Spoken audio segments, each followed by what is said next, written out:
My people, my own people, my blood people, my Liberian people, my kinsmen, and women across our country, you're welcome. We're here again. Everybody across Liberia, across the globe, those of you listening, wherever you may be coming in from, I say welcome to the show. Thank you for joining the conversation. Your papi hear me, you're welcome. It's all in the game. It's all in the game. Here, there, and everywhere. The people keep on crying. The people just keep on crying. It's not fair. And we going nowhere. Nowhere. All the big people. Nowhere.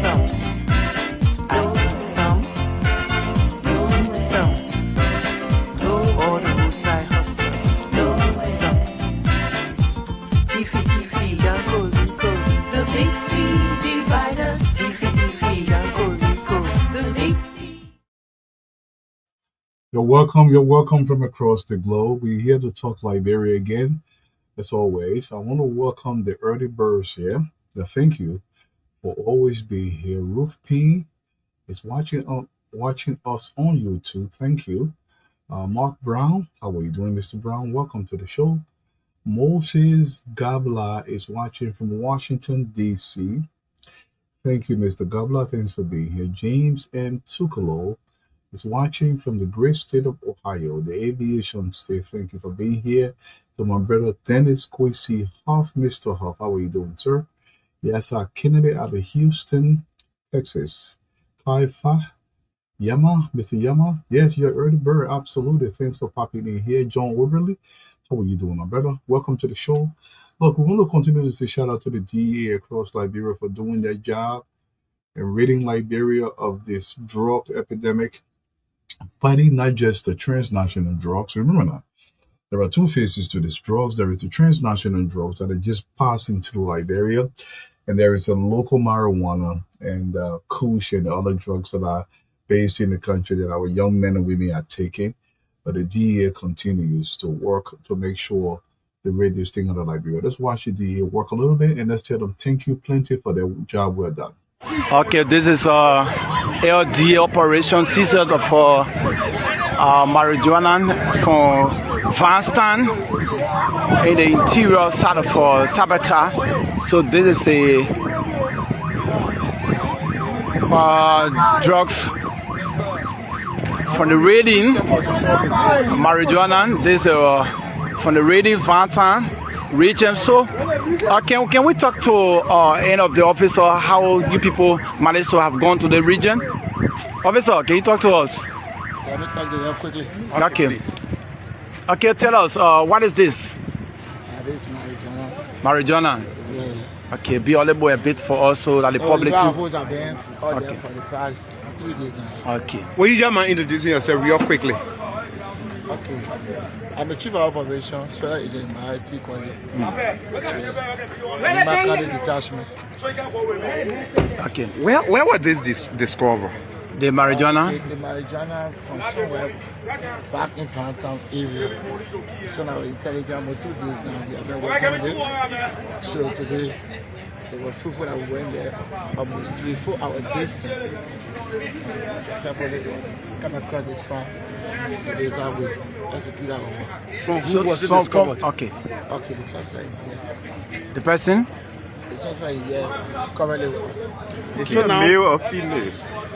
But the past suspect is me. Okay. So for your own observation, how can you... Thank you across the country, Mr. Sloan. Hopefully you can restart your device. I think there is clarity, there is sound. I think it's working properly. And whenever you post something and you don't see me respond, I'll wait for a minimum of 3 people to actually say something is happening, and then I'll pay attention to it. I want to continue to work with you guys and drug DEA across Liberia. Marijuana is not indigenous to Liberia. It's not pronounced marijuana. It's marijuana, right? So the J is a soft J. It's not pronounced. It's almost pronounced almost like a H, right? Marijuana. marijuana. It's not marijuana, it's marijuana, right? So I want to welcome you guys. May you continue to pop in here. Thank you so much for always being here. Let's talk Liberia. Let's continue to elevate the issue across our country. I want to say this: if you own a farmland in Liberia, or if you own any kind of land whatsoever, you cannot plant illegal drugs. I don't care if you're way in the interior.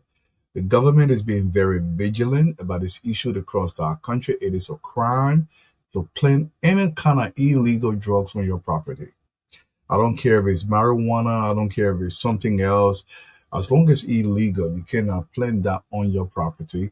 The government is going to come after you. And according to Liberia new law, they could actually confiscate your land and the government can auction off your land because you're actually selling and growing illegal substance on your land. So, ignorance of the law is no excuse. So if you anywhere, this one was found all the way in Nema County, somewhere in Secretary, don't use your farmland to grow this stuff. I don't care if you're way in the bush in the interior, somebody will talk to somebody who talks to somebody. Eventually, they're going to know about it. Don't grow this stuff on your property. And Doris Haki Cooper, Madam Cooper, welcome to the show. Tene Cooper, hey, you're here, Tene. What's popping? Will it be Morris?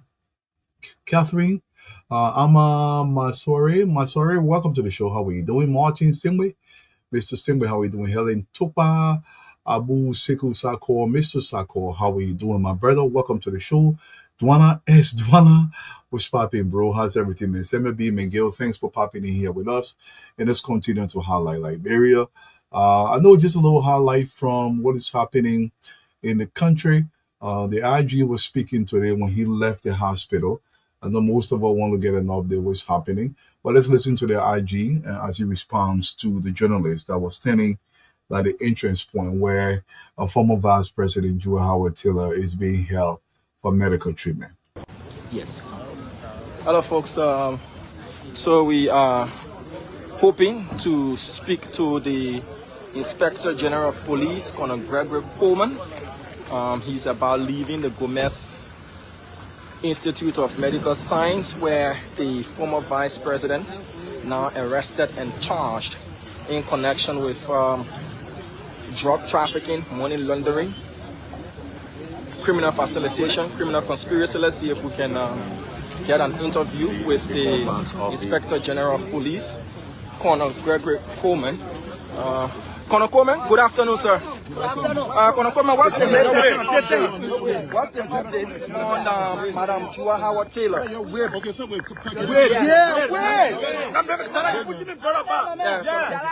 So, gentlemen, you take our time. Colonel Coleman, what's the update? Madam Taylor is stable. She's still being treated by the doctors. Right now, the doctor have asked for an extension for them to observe her a little more, but she's fine. She's speaking. She's receiving visitors at this point in time. What kind of extension are we talking about? Well, I'm not a medical person, so based on the advice before we can proceed. You were accused this morning by the head of the Human Rights Commission that you denied them access, even though he later said your phone was switched off. Any reason why they weren't allowed to enter this morning to speak to the Vice President, Colonel Coleman? So I feel bad that the Human Rights Commission head feels somehow disrespected, but in as much as Madam Taylor may be an accused person, she still have her innocence until proven guilty. There's a medical facility. It's not a police station that I could say just come in at any point in time. I asked him to call her lawyer. If the lawyers agree and say, Mr. Taylor, want you as a guest, we'll allow you to go in. If it was a police station, I would have given him immediate access. So let me apologize to him if he felt offended by me. See the reason and logic in it. You have to respect her rights as well. Did you speak to Madam Taylor yourself? Yes, I did. And what did she say is the kind of treatment she's receiving? Did she say anything to you that worth telling us? No, nothing worth telling you. Thank you, gentlemen. Thank you. That is the Inspector General of Police. That's the Inspector General of Police, Colonel Gregory Coleman.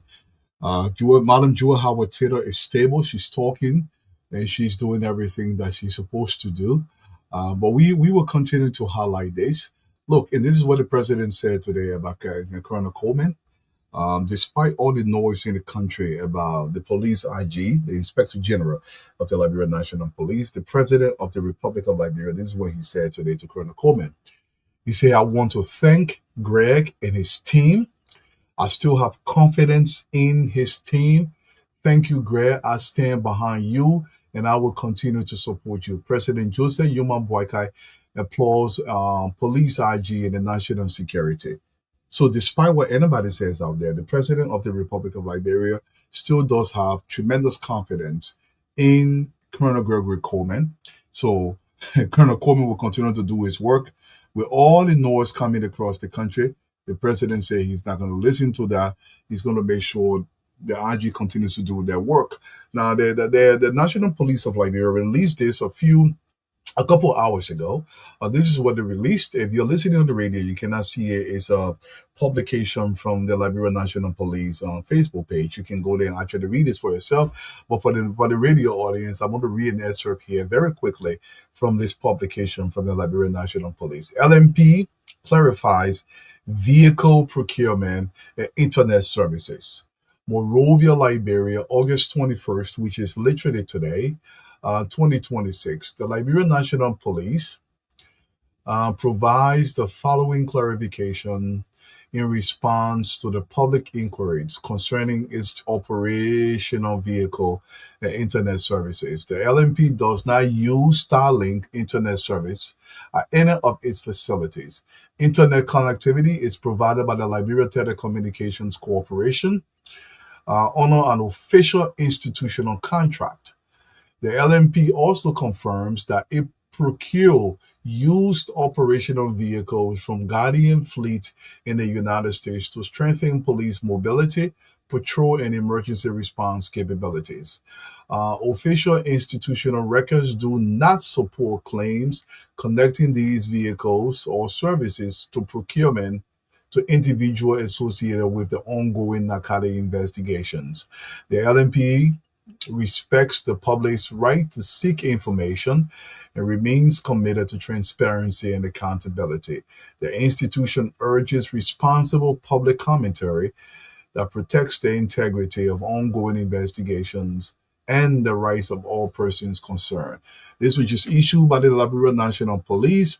They are not using any kind of cartel internet and provided services. That's number one. Number two, the vehicle were purchased through an agreement from Guardian Fleet out of the United States. So they say they have all the records to go about to be shown to the public if they so desire. So the propaganda that is being run against Gregory, it seems it may not have any foundation. Again, I will stress this point. I do not defend any individual of any kind, but we will present the evidence as it's presented, so people can go there and understand what is happening in the country. This country must be fixed. So all your yelling is not going to work. Jamel Johnson, how are you doing? Welcome to the show. Mikey Wart, welcome. Mohammed Kamar, Brother Kamar, how are you doing? Femi Masakwe, how are you doing? Victoria K. Foconium, Peter Wallace is watching from Columbus, Ohio. Welcome to the show. Honor Bumble, Lorena Gortor, how are you doing? Fina Tama, my own sister Fina, what's going on? One woman called me today. You don't laugh while begging. The woman said, Dwalu, I heard Baba Chima talking today. When he said he want suffer the kids, I said, oh man, what he say? He said, Baba Chima said he won't suffer the kids. I said, no man, that big boy he was speaking, oh. And that big boy when he was speaking, Punch FM put it up there. I supplicate that the one the men were pronouncing yet like you don't listen to him small. You can't be too serious. You're welcome to the show from across the country. Listen to Baba Chimba. Oma, he didn't say he will suffer the kids. The man said he will suffocate. You listen to him. It's a situation that we do not want to exfoliate. We don't want to make it to look worthless or without attention. Oma, you know, hear the man say you will suffocate. Not a suffocate. Two different words there. So the man say you will not suffocate, mama. So the way he say himself and say you will not suffer the children and you will not suffocate. Look, one of the greatest things that happened in Liberia yesterday from the president himself of the Republic of Liberia. I was so happy when I read this from the president of the Republic of Liberia. But let me quarterback this thing very quickly for you guys. It began with this. First and foremost, the president said, I will go after anyone who is destroying our country, period. He continues, if you're listening to me, this is President Joseph Yoman Boakai speaking. He said, I will go after anyone who is destroying our country, whether you are my friend, my son, my wife, or any other relative, if you break the laws of this country, I will hold you accountable. Joseph Newman Boykai. Then people kept talking. Then the president said the thing that made me sleep. Kulane ba way, President Boykai. You got no idea what he meant. He said, the President Boykai said anyone, if you anywhere in Liberia listening to radio, you're listening very carefully. The president said, we owe no apologies to anyone who considers our efforts to be witch hunt, because only witches are being hunted. The thing what I told you, yeah, said. The papa say, so long you witch, you in Liberia, they will hunt you down. Anybody who say the job the president doing that witch hunt, there your wish you're going to hunt you down. Only witches that he's hunting down. If your wish believing that you're going to eat our children, the papa say no, he will hunt you down. And I love this. All witches in Liberia must be hunted down. We are not going to stop. And papa say, I don't care if you're my son, if you're my pa, if you're my wife. So long you break the laws of this country, I will hold you accountable, because he has to do his job. He cannot do his job based on favoritism, but based on favor. This is something we have done for so long in Liberia.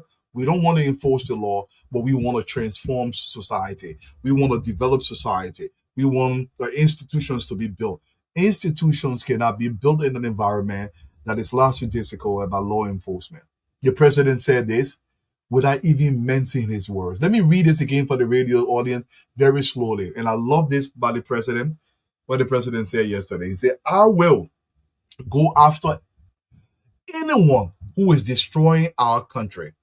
Whether you are my friend, my son, my wife, or any other relative, if you break the laws of this country, I will hold you accountable. What is wrong with that? What is wrong with that? You know, they got a lot of people in the country believing that you're not supposed to hold people responsible. Oh, the person that be person. President Baka said, you don't care if you are a son or even if you're a wife, even if you are a relative. So long you break the laws of the Republic of Liberia, he will hold you accountable. That's how it's supposed to be. What we have done from time immemorial, we believe people might be walking around scot-free. They break the law. Nothing should be done after they have broken the law. The Papa say he does not care. He will hunt the witches across our country. I want to also say big shout out to the president for the relaunch of his book, okay, From Foyer to the Capital. A book released on today. Congratulations, Mr. President. Continue to elevate Liberia beyond our wildest imagination. I want to say welcome across the board to everybody else that are coming in here. My Esther son SB, thank you from Gay Town tonight. Thank you for being here, brother. Alexander Simmons, Mr. Simmons, welcome to the show. William Jala, Mr. Jala. Yes, absolutely, Mr. Jala. What you just wrote, I agree with you 100%. And let me just put this on the screen before I miss it. It's going by so fast. It said, Mr. Jala writes, President Boykai possesses all the attributes of a great leader, a great president. My man, me tell you that, Jala, I can guarantee you, if this president continues on his path for the duration of his tenure, he could possibly be the greatest president we've ever had. A great legacy will be left. I'm so happy that we supported this puppet to turn this country around. And I agree with you wholeheartedly. My brother Jerry Dobley is here as always. Zanio Obayo Sablama is here. Catherine Mensore is also here. Richard Shining Stone Gay, brother Gay, welcome to the show. Semi Dwama is watching out of the UK. Daughter and Debbie, welcome to the show. Everybody, man, from across the country. You know, sometimes we can get way too serious. You know, first of all, you had to carry our man also. For too long, the innocent have cried, while wickedness was covered by pride. Some thought their power would never end. Some betrayed the people they should defend. But God sees what the human eye can't see. Every hidden act, every secret deed. No money can purchase his judgment away. When the truth rises in the light of day.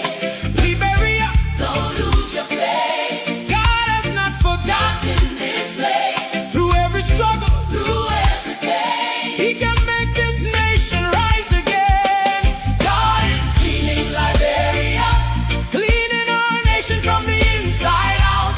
Every evil hidden in darkness, one by one, the truth will come out. God is cleaning Liberia.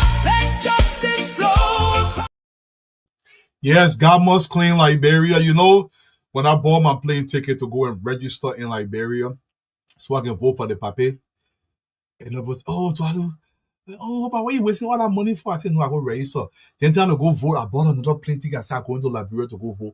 The problem people don't understand is this country had to change, and we will put the trash outside every single time. A lot of music out there, man. They'll watch the other music again. Liberia getting better by fire, by force. No, no, no, no, no. What you call it? No credit. This is just for entertainment purposes. I think that's the proper disclaimer, if I'm not mistaken. Let's continue to watch this stuff here, man.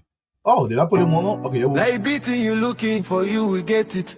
That Moses gray, they pushing get like chicken feathers, so. I got a Moses gray, now turns to push and start car. But who invited gray? Police pushing so. Did I hear gray say let him come again? Oh, the Paris boy is taking serious exercise. The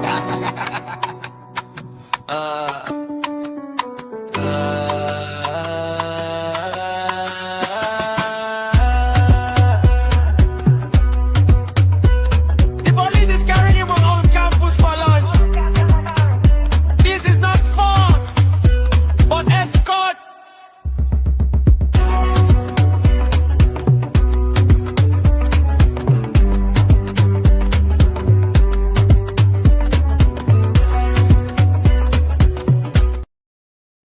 yes, Liberia must be cleansed, and then we'll put everything outside. We must get better as a society. We must grow as a society. We must continue to elevate this country because Liberia must meet a full potential. And one thing is happening in Liberia, people don't realize this. Across the length and breadth of our republic, people are realizing what a colossal mistake the last 6 years was under the previous administration, and they are voicing it out all across Liberia. Let's listen to our brother here. We don't like Fernandin blood, not like how the president, Mr. President put it. The people who we had entrusted to manage this fight, and they failed miserably. They failed terribly. Should not engage into Fernandin grandstanding up in polemics. Stay back. When you come, you'll meet us. We are on the ground. This ground belongs to all of us. If you do not want to be a former statesman and you want to interfere with the fight against drugs, come. We are waiting for you. And this is the spirit that must be held across our country if we are going to protect the sanctity of our republic. No man, I don't even care if he descends from the heavens, should be allowed to stand in the way of the forward march of this republic. You know, a journalist, actually a content creator in Ghana, asked the former president, Joe, they said, Mr. Weah, what do you think about the draw? You look at your response. If you're listening on the radio, you will not see a response, but you look at the man. The man say, I want to answer, you look at your response. And you have a response, you get there. I know. They said, President Weah, what do you think about the draw? He's in library with the man. Like, hey, no. This country will go ahead. But you know what happened in the country right now? Somebody crying. Somebody's asking somebody else to apologize to them after they began something. You call somebody on scale. Senator Amara Khan told his lawyers he's demanding an apology from Daniel Sano because he said Daniel Sano hurt his feelings. Can you imagine that? You call somebody on scale, and then the unskilled man now obliterated you, then you're saying the man will apologize. If the man not apologize, you carry him to court. On what basis? What are you going to say in the court, Senator? I expect better from you, Senator Connett. I don't think this is where you should be wasting your time. If you say something, the man say, then your feeling get hurt. What kind of woman behavior is that? That your feelings will be hurt. You say something, the man say, say your own again. And you're writing BB book. For the last few days, Senator Connett, we have not heard from you. We need you to write more B book. You say your own, the man say, Then you say, the man will apologize to you. Apologize to you for what? How can you get your feelings hurt when you poked first? You call a groom man that went to the graduate school an unskilled individual, and he responds to you, and you say the man will tell you sorry because your feelings are hurt. For what? Let a lawyer go to court. They go on for one person. If your feelings are hurt, go in the corner and cry. Go in the corner and cry, Senator. But nobody's apologizing to you. If I was Daniel Sano, I don't think I would even apologize. I will allow you to go to court, then we go to the court, we go have the discussion in the court. By the end of the day, Liberia must be elevated. We must forge ahead. Look, there is this thing in Liberia. We're about to start the show. I mean, I'll continue to recognize you guys here. Rita, Isaac, how are you doing? Welcome to the show, Marcia Snodden, David Sona. Brother Sona, welcome. Carmen Priest, how are you doing, man? Grace Fonconi, and welcome to the show. Something is happening in the country. This tendency for Liberians to believe that certain people in our society, because of their the stature they hold in the country, that they should be granted certain privileges, even if they break the law. The law, if you break the law, you were supposed to be inconvenienced. In fact, let's listen to Fanatic Kofa first before I even speak on it. I think it was an unfortunate mistake, and we will begin to see it unravel in the next few days. When it's an unfortunate mistake, what exactly do you mean? Because that's not how the way it should be done for our former vice president. She deserves the dignity, the respect, and the advance notification. What does 4 hours in meeting? What exactly is the party saying about this after 4 hours in meeting? I will refer you to the party leadership. Thank you so much. Liberian people, let me tell you something. Arrest is not supposed to be dignified. It's supposed to be indignifying, so you can't do it again. You know, I know Fanatic Kofa is a convicted felon here in America. So he's been through that process. He understands what it takes to be indignified. You ask Fanatic Kofa, I believe out of the state of Georgia, or no, actually out of North Carolina. Ask him whether when they came to arrest him, they brought dignity in a bag and they gave him dignity. Let me tell you something. Arrest by the police that is done with evidence and supported by the state, especially an indictment, they're supposed to arrest you in the most uncomfortable way so you can't do it again. It doesn't matter whether you were vice president before. You're supposed to be handcuffed. You're supposed to be taken to a squad car, put in the back of the squad car, taken to a local police station, arraigned before magistrate, and this is how it's supposed to be done. And if that makes you shame, then don't do it again. If that makes you shame, don't do it again. This nonsense we do in Liberia, that, the person that B-man is supposed to make them shame, please make them shame. If that's what it's going to take to discourage impropriety or criminal behavior in Liberia, so be it. People are supposed to be made shame continuously so they can stop their wicked ways. This country has to go ahead and grow. And anybody who does not understand the growth of Liberia will say, good for you. But the country is supposed to go ahead and grow. I want to continue to welcome you guys here. We're going to start the show. But for a very long time, the president of the republic of this country has not prayed for Liberia. Mr. President, continue to pray for our country. And I'm going to ask every single Liberian across our country, I want you to get on your knees every single day in this moment so we can cross this threshold so Liberia can get into the next realm of development. Pray for this country. But Mr. President, please pray for this country before we start the show today. We ask all of you to continue to pray for this country. As it had once been prophesied, there are better days for this country. And those better days are days that we commit to the Lord. The testimony today is known to all of us. We want to thank God. We believe in the power of God. It is blessing upon this nation. It is what got us going. And so we assure all of you that this nation look up to you. Your prayers to us, it is because of what the Bible says, the effectual fervent prayer of the righteous has brought our country so far and will take it further. We pray that God will continue to bless our country and make it a country after his heart. In Jesus' name. In Jesus' mighty name, may God never again turn his back on our country. May we no longer return to the ways of savages where we kill each other so gruesomely in a grotesque way. God must come back to this country. Dignity and honor, morality must come back to Liberia. No matter what anybody thinks about this country, we must make the turnaround. And anybody who opposes the progress march of this republic, we say woe unto you. Before I start the show today, I want to read again what President Walker said. Two things he said. And I love it. And I cry when I read this because I can see the light at the end of the tunnel. My beloved Liberia will make the turnaround. This is what President Joseph Yuma Boakai said, and he continues to stand by this. We salute you, sir. Initially, he said, I am going to fix this country. In fact, I will start with the first one. He said, I promise to fix this country, and I will. That's President Joseph Yuma Boakai. He said, I promise to fix this country, and I will. And this is what he said. Number two, he said, I will go after anyone who is destroying our country.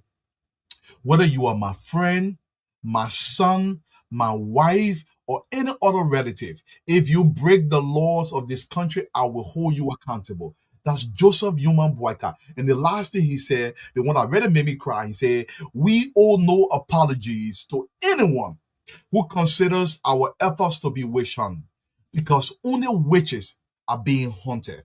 So if you are a witch and you want to eat our children's future, we must hunt you down. Yes, indeed, Liberia must rise. Liberia is rising, and I have no shame about this. Every time I think about the growth of this country and the gradual progression of this country in the proper direction, it can bring tears to my eye. This country must grow. You're welcome to the show, y'all.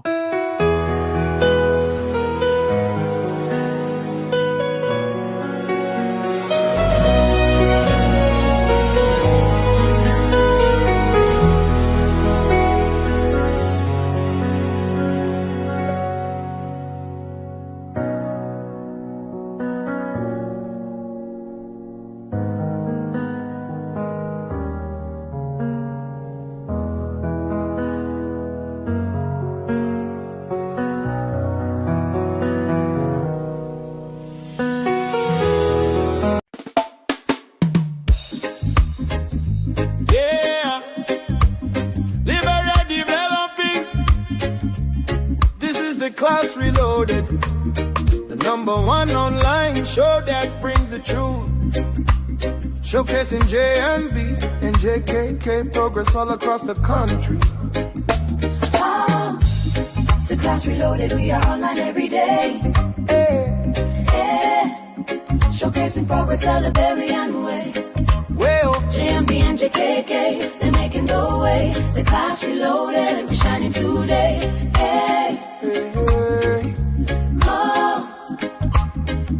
From Monrovia City to the other counties, development talk shake the country. We talk the truth, we don't lie. The rescue mission making people smile. Roads getting better, schools better, electricity stable, no more hoping. We see the change, we see the light. Unity Party doing things right. Who talk the facts? The Class Reloaded. Who bring the vibe? The Class Reloaded. Support development. The Class Reloaded. Who better rise again? Oh yes we can. Who talk the facts? The Class Reloaded. Who bring the vibe? The Class Reloaded. Support development. The Class Reloaded. Who better rise again? Oh yes we can. The Class Reloaded, we are online every day. Every day.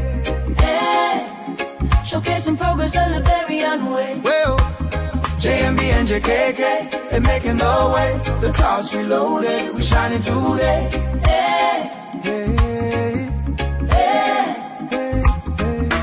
Turn up the sound, let the people dance. Liberia progress, we get the chance. No fake news, we bring the proof.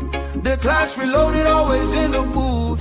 From social media to the street corner, everybody talking about the new order. Respect to the hosts, they keeping it real. Liberia future, that's the deal. The Class Reloaded, Truth. Liberia rising, Progress. JMB and JKK, Develop.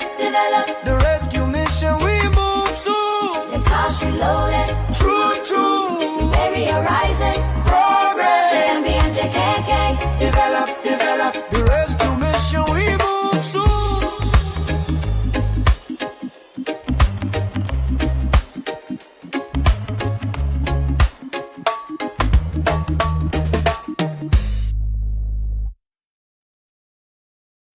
You're welcome from across the country.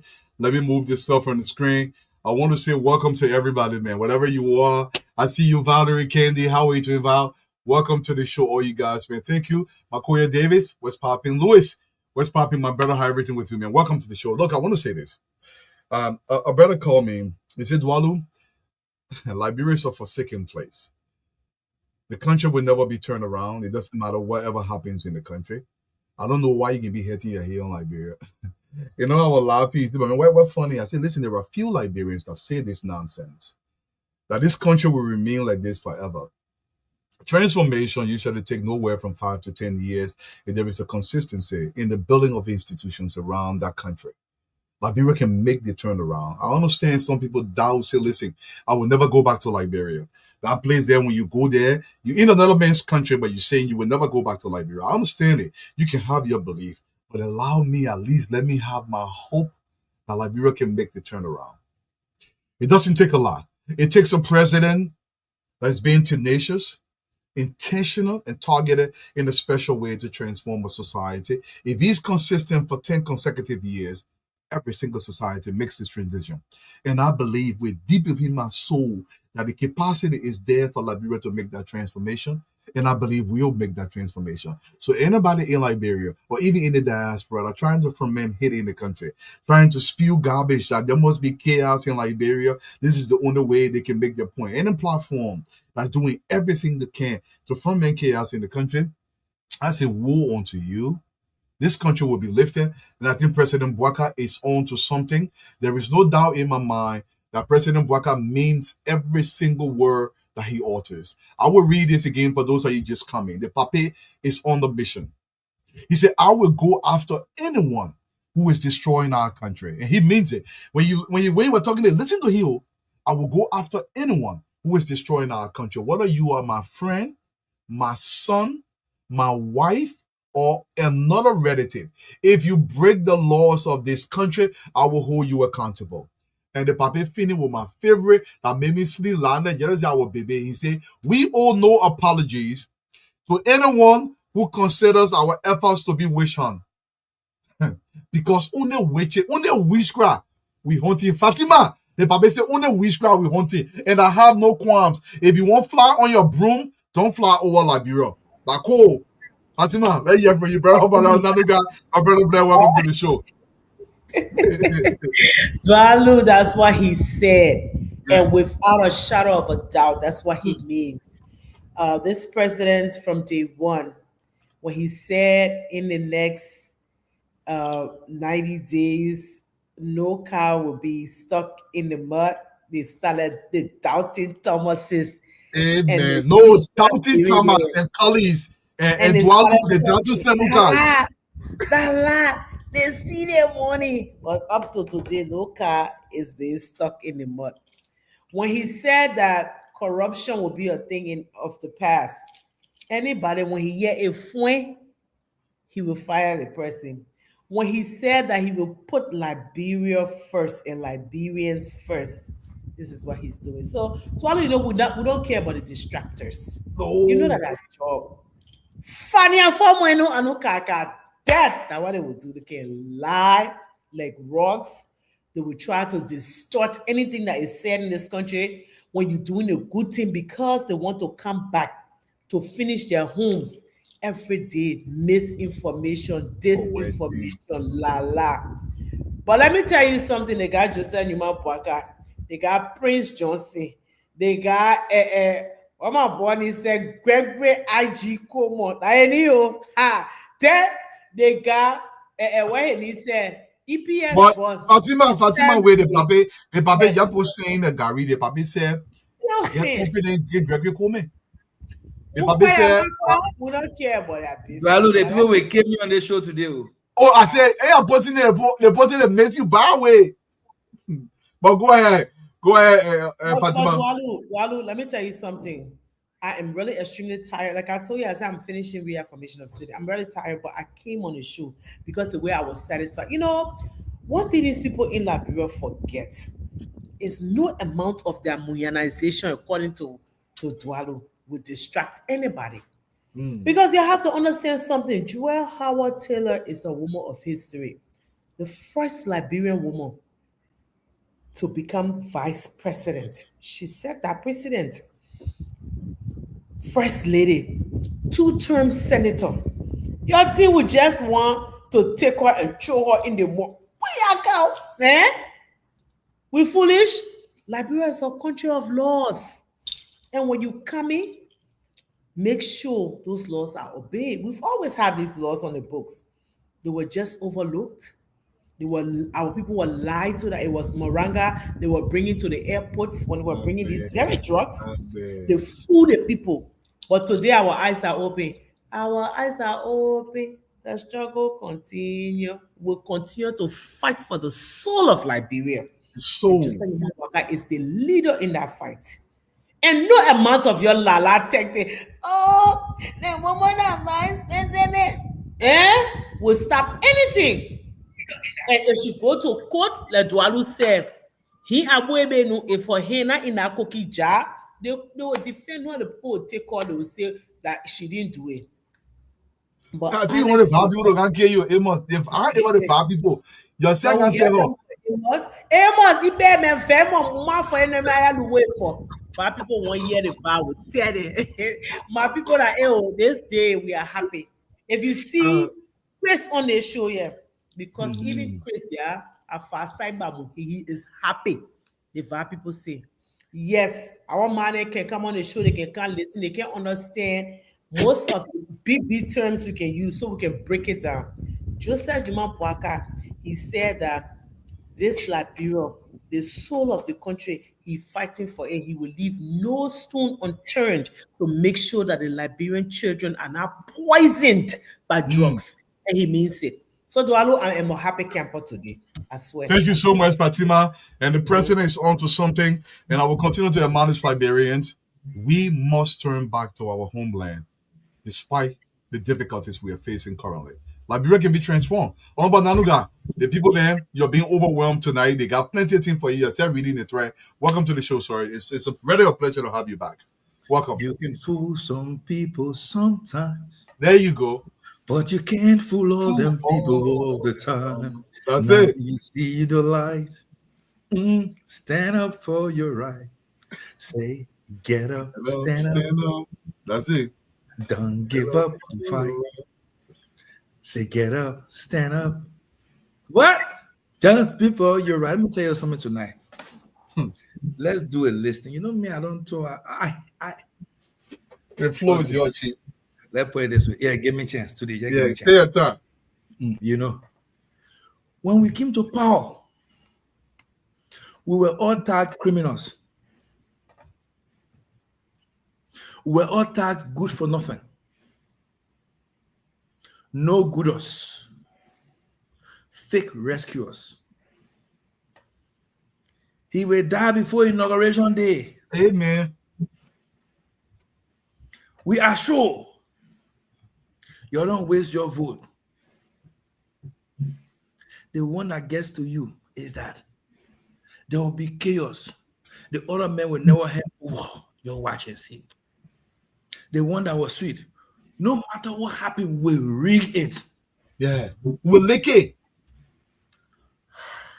Hold on, I'll find you the picture. Go ahead, keep talking.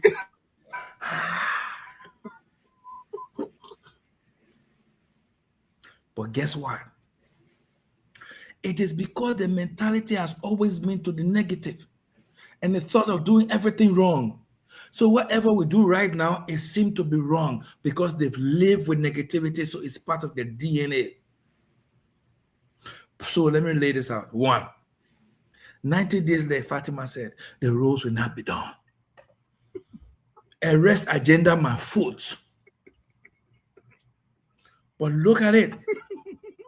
Agriculture moving with speed and light. The rule of law is catching up with them. Road construction is moving far and wide.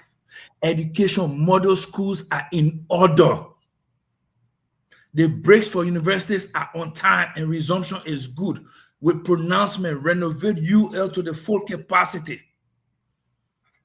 Amen. New trucks are coming in, and the replanning of the city for proper sanitation is already ongoing. They are in a room now. Tourism. What can you say? Praise the Lord. Let's hear the amen. Let's put that aside. Amen. He has not died. He went for inauguration. He is still living. Now, who is he? The witch hunter. Dualu, think about it. These are landmark things. 1, August 18, Liberia has already raised $112 million from revenue. So it means by December ending, January would have raised $1.392 million if we go by the statistics. It means we beat 2026 record. Billion. Make it right, billion. Yes. Billion, not million. Billions. B, capital. Something else is happening. I don't even feel that I'm growing gray, but I feel the task must be done. Same with every one of you in this room. Looking at the situation today, I have come to realize that a lot of crybabies are in the house. Snow come up.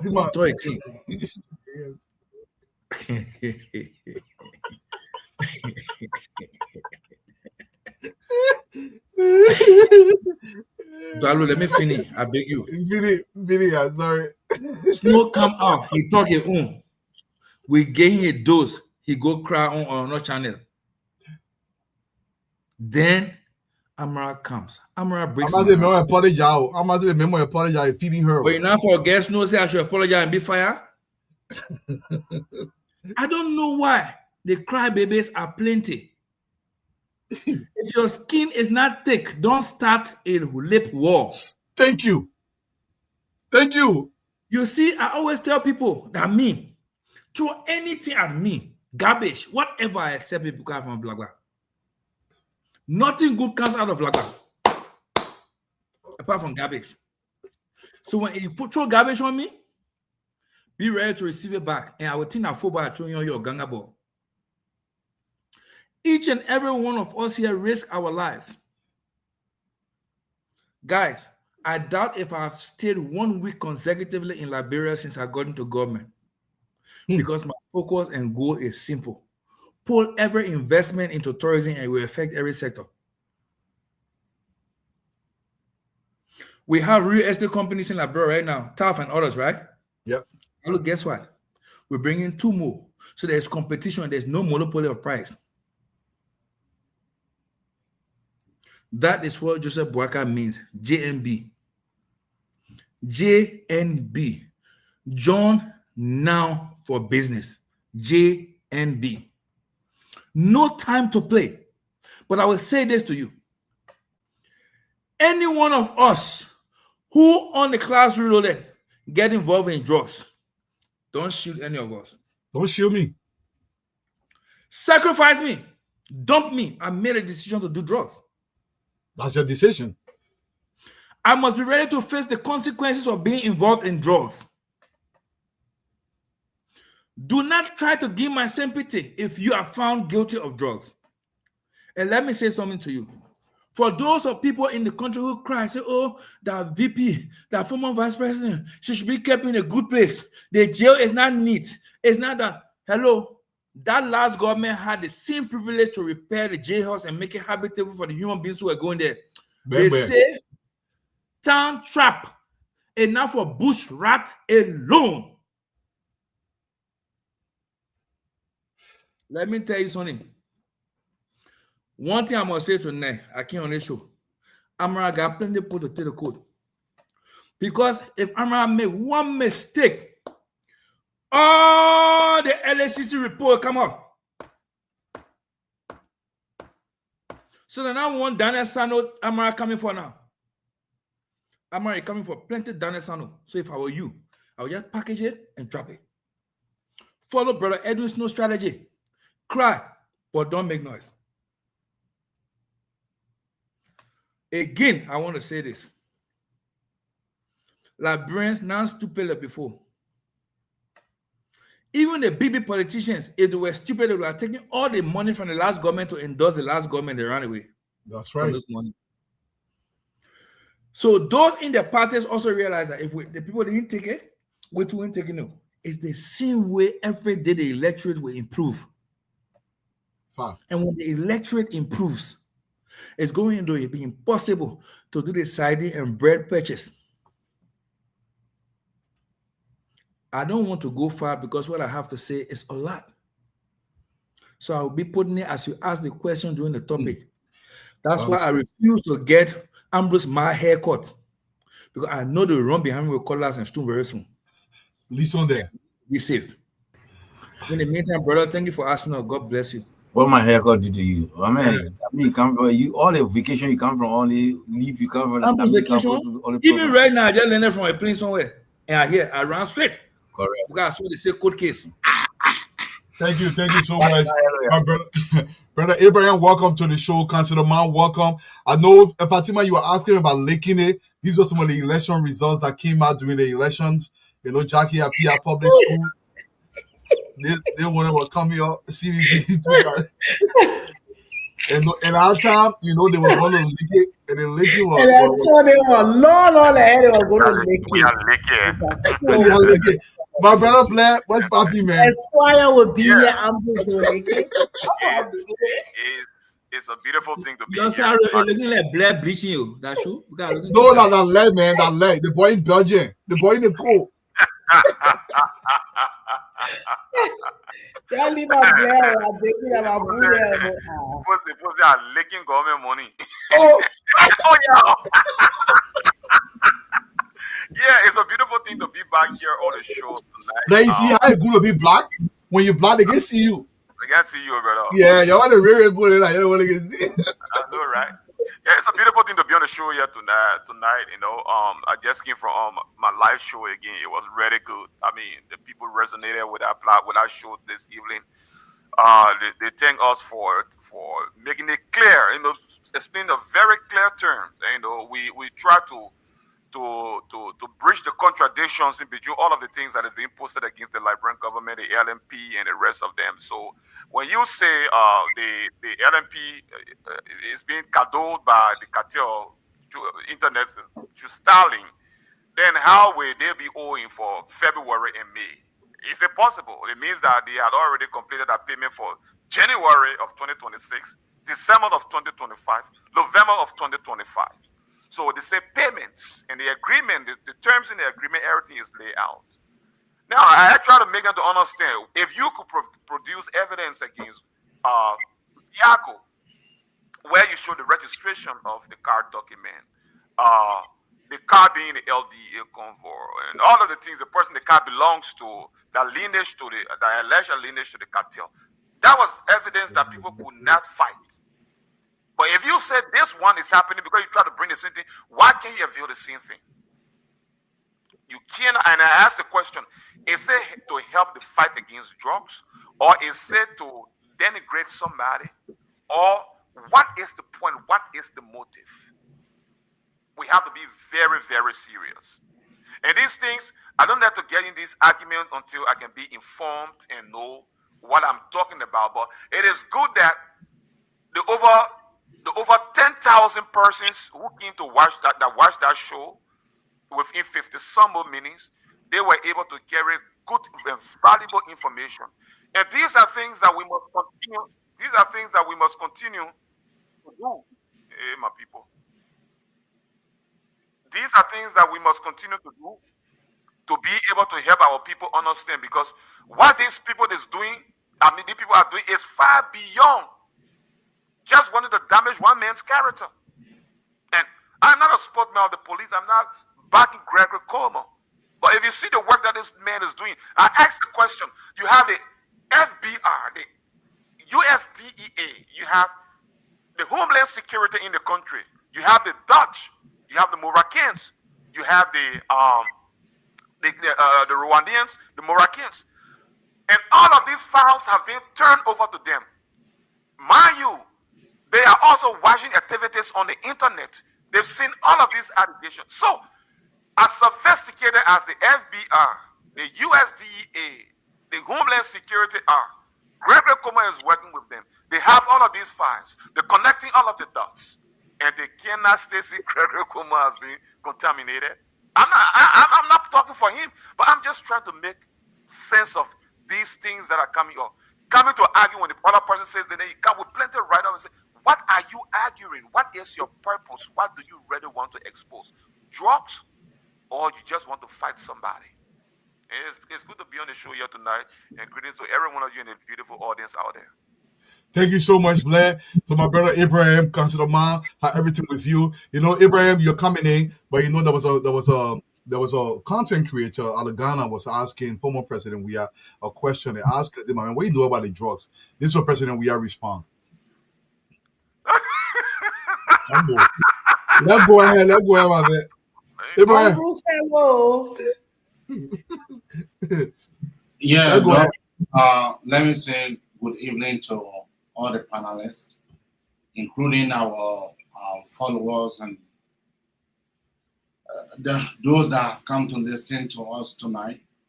Let me motivate and encourage all of you guys for you guys to be able to share the show. But what is on my mind tonight, it has to do with it. I strongly believe that this is a time that our lawmakers, upon them coming from their break, this is a time that our lawmaker needs to pass a work drugs enforcement testing bill. What that bill will do is that the entire country, whether public or private, anyone before you can be able to obtain an employment should be able to go a drug testing.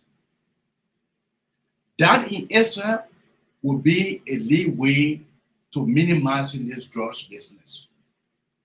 Those that are already employed, both private and public, they should be given a timeline for them to be able to go for that drug testing. And then upon them returning, they will be able to come without slip to the human resource department of their jobs. What about random tests? What about random tests at any given time for government officials? I think that's fair too. Random tests is good. Yeah, random tests is good, but what I'm saying that when the lawmaker pass this thing, it will be mandatory. Then now we'll have it on the book as a law. What I've been private, what I've been government official or private employees, you are forced to be able to do a drug testing before you can be able to resume job. In that way, this will serve as the best way possible. Rwanda did it. Other countries around Africa have done it. So Labra about this time, Labra to be able to do it at this time, I deem it necessary, and I strongly believe that this is the best way possible, because we are fighting drugs not just for this time, but in totality, we are saying no to drugs ever and ever. So that is just on my mind. If, and I'm saying if any of our lawmakers deem it necessary and they need my help in carving that bill, I will be a great help to them in the making sure that bill surfaces on the floor of the national legislature. Thank you. Thank you so much, and thank you for speaking clearly. And today we're not going to supplicate anything here. We got to be absolutely sure that we say it right throughout the show today. Councilor Ma, we are not supplicating nothing. Or do you want me to make sure the originator of this thing actually drives it home before you begin to speak? It's a situation that we do not want to exfoliate. We don't want. Don't want. Yeah, go ahead. Let me say good evening. Yeah, they better with me when they come up. Edith Wallace. I don't know what my haircut got to do with Chris. When I look at it, I mean Chris come from today. Jealous of my hair because you can see no gray hair here because I The can't thing looking jelly, the proper jungle. Is the main sign the culture. all right. All right, I there. Fatima, how you doing, yeah, mama? Let me say good evening to everybody, and especially to our people who listen to us in Liberia. Every county in Liberia, we are streaming right now, and then to the Liberians around the world, thank you for holding faith for your country and believing in your country. And I want to join Dwalu to say that those who are the naysayers to believe that nothing will happen, nothing will change in Liberia, I think you are wrong. It doesn't take everybody to start a change, just one person. And I think God has blessed us with that one person. And we all need what we need to do as Liberians is to support that change. That change may affect some of us. It may affect the way we love to do things, but it's all for the good and the better of the country. And I can assure everybody that where we are going with this president and this leadership, as I always say, Joseph Boakai will not completely transform Liberia, but he will put Liberia on an irreversible path that we cannot go back. We have no choice now to always go forward, because he's going to set a high standard that even Liberians themselves will not tolerate or accept to be thwarted or to go back. Having said that, let me just do my opening with my thoughts, something I was thinking about, Dwalu. It is not because the chairman of the LNTA is here, but you know, um, the first time I was privileged to have traveled to the People's Republic of China was in 2007, and it was a Chinese government sponsored trip. And when I saw the development in the country, engaging Chinese government officials, I tried to find out, what was the development plan like. And then they told me that, China has a 50-year development plan. They made the development plan so the people know where they're supposed to be 50 years. Then they break it down to 10, about 5 years, 5 years, 5 years, 5 years. So every 5 years, they know they're leading up to a 50-year plan. Then I saw the development plan of Kigali in Rwanda, which was, I think it was another 20-year plan, because at the time I saw it in 2000, it was Kigali 2030. So that was a 20-year development plan. But it also broke it down into 5 years, 5 years. So I then had a conversation sometime in 2024 with Dr. Toga McIntosh when they were putting together the AID.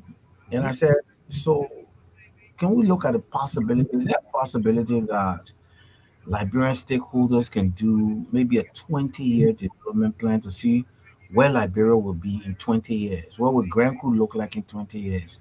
What will Cape Mount look like in 20 years? And also break it down into a 5-year development plan. He said that's a great thing. That's how development planners do. But with our own system, always we always think about ourselves. And when governments come, I said, but then probably we can legislate it so that it doesn't become a government plan, because all I see is government come to bring their own agenda for 5 years, bring their own. But I think we should have a 20-year plan. And I say this because, I was pondering on the transformation that is going on that's going to begin at the Providence Island. And for a long time, I've always asked myself, first, I'm glad, and let me thank the board chair and the LNTA for that tremendous move, that we need to, bring some dignity. Not only that play there when a bush grow, there's some day we want to do some culture show, then we go cut grass there. Then we say we're going to do one or two cultures, then finish. But at least, but Dwalo, I've always envisioned and said, so is it the Providence Island alone? What happens to Slipway, Charlottetown, all that stretch? What happens to the surroundings around, let's say around the Mesorado River that is on that stretch, the Bali Island and everything? Because I have seen that, and then I envisage, is the government thinking that probably we put some serious money aside and go for eminent domain for that whole slipway Jalatan era? Because I've always said Liberia is always the contradiction. Every country I've gone to, Dwalu, around the river, on the beaches, that's where the rich people live. Liberia, I play the poor people can live. Where the rich people live in other countries around the river, they get the boats, the yachts, and everything they develop. Look, because when you look at where Slipway Jalatan is on those rocks, and you envision that places like Dubai, Senegal, and other places I've seen where people build condos, they build the kind of structures they build there for tourists, hotels, and things along that stretch. Then you ask yourself, will we develop Providence Island and then the other places will be the eyesore when people get on that river and maybe doing some cruise? Then you're looking at how you call it, Sony and all those things. Because we need to start seeing even Central Monrovia, which is the capital city of Liberia. What is the plan to reclaim that capital city? You cannot develop Providence Island. Right now the capital city moving away from Central Monrovia. But Central Monrovia, I heard people, the minister talk about investors interested in Ducor. How will you develop Ducor? And you're looking at Kerry Street, Randall Street, all those streets, you're looking like slumpy area now because all those buildings are there. They got so displaced people in there. What is the plan to reclaim that capital? Because I believe that capital could be the one of the beauties of the place and all that. So I was just thinking that and hoping that probably, I know it's bigger than the touristic plan. Maybe Ambassador Onanoga has something that, but that's just I was thinking that when will we sit? Probably it's about now. We ain't got to wait for 2030. But this time, can all stakeholders get together and have a national development and get development planners and plan Liberia for 20 years? So we say 2050, because the next 20 years from 2030, beginning 2030 to 2050, we divide to 5 years, 5 years, 5 years. I can look at the plan and say, oh, they got a plan for Grand Crew that ended by 2030 or 2035, 2040. Grand Crew, this is how it will lay out. This is how the capital will be. These are the facilities that will be in that county. And you work towards it. Or we'll wait again, 2030 comes, or 2029 finish, 2030 comes, then the government come by and do another strategic plan for 5 years. Those kind of short-term things, I don't think they open our minds and give people, because if investors know that this is how they want to develop Slipway or Jalatown, and this is in the country's development plan for the next 50 years, they can bring their monies into that place. Those people can be bought off. They can create estate, low housing estate. My man, can you imagine somebody get a little parcel of place? Because the place is a high price place. You get a person $200,000. Then you build someone an estate where you can pay $50,000. You buy one small house, the rest of the money you do a business or something. Somewhere, maybe in Bentor, you get land there, or somewhere on the Carrisburg Highway, you build an estate and you buy somebody 2 lots of land. People can buy 1 lot of land in some places for almost $500,000, depending on it. So I was just thinking that if we are developing Providence Island, then what are we thinking about the whole stretch? The Bali Island, the whole stretch. Because look, that place is beautiful. I was fortunate one time to be on the canoe on that stretch. That Mesorado River going down. Look, hey, we just don't know what we have. Thank you. We just don't know. But Dwalu, that was just my thought. And as I always say, maybe I'm a big dreamer, but that is just always my thought. And I hope that one day, no, I'm not the other dreamer who can get dream or I beg you. I get the other dream business. But I think that we should begin to put this down and think about it seriously. Maybe do the next. So being that the lawyer just jumped into urban planning and stuff, we do have urban planners that we're now designing each capital city of each county. We're trying to lay it out as the urban minister. We've been No way, somebody say I'm promoting my piece of land. What piece of land?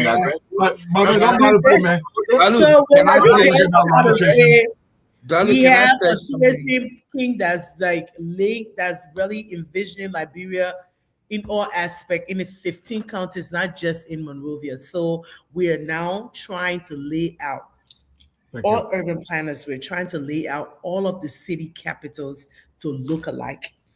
We're trying to draw them and lay them out. First, we're starting with the 15 service centers. It's going to be a 30-room building that we're going to lay out, and we'll take it to the counties. And from there, we're drawing the whole county. Every place will look alike, and we'll start to lay out our cities. Okay, so that's where I come in. That's a great job. What about Nanuga? Thank you very much. So, what about Nanuga? Yeah. So, guys, Ambrose Thirst development from this foundation, and Liberians will understand exactly why GMB is GMB. As Presidential Special Envoy, I advise the President on key formations to grow tourism at the speed of light. And I'm sure in less than 8 months, Liberians have begun to understand that he means business with tourism. Ambrose, there is no way you can develop Providence Island and you don't take care of the access. First of all, Ellen Johnson government paid a lot of the slumbers around the Jarlastown, Slipway, Waterside ends, but nobody moved them.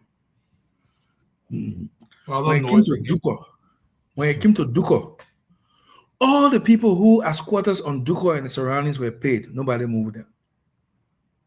Because we're quick to spend the money, we are not quick to enforce. Now, let me lay something out for you, Ambrose. The whole of Providence Island is going to have a 15 to 30 foot pedestrian walkway and bicycle trekking environment around the whole island. That's one. It's going to be able to dock at least 30 boats around the island. That's the island. Then we're going to cross towards the Vartown side, where we have those trucks and cars, old cars parking.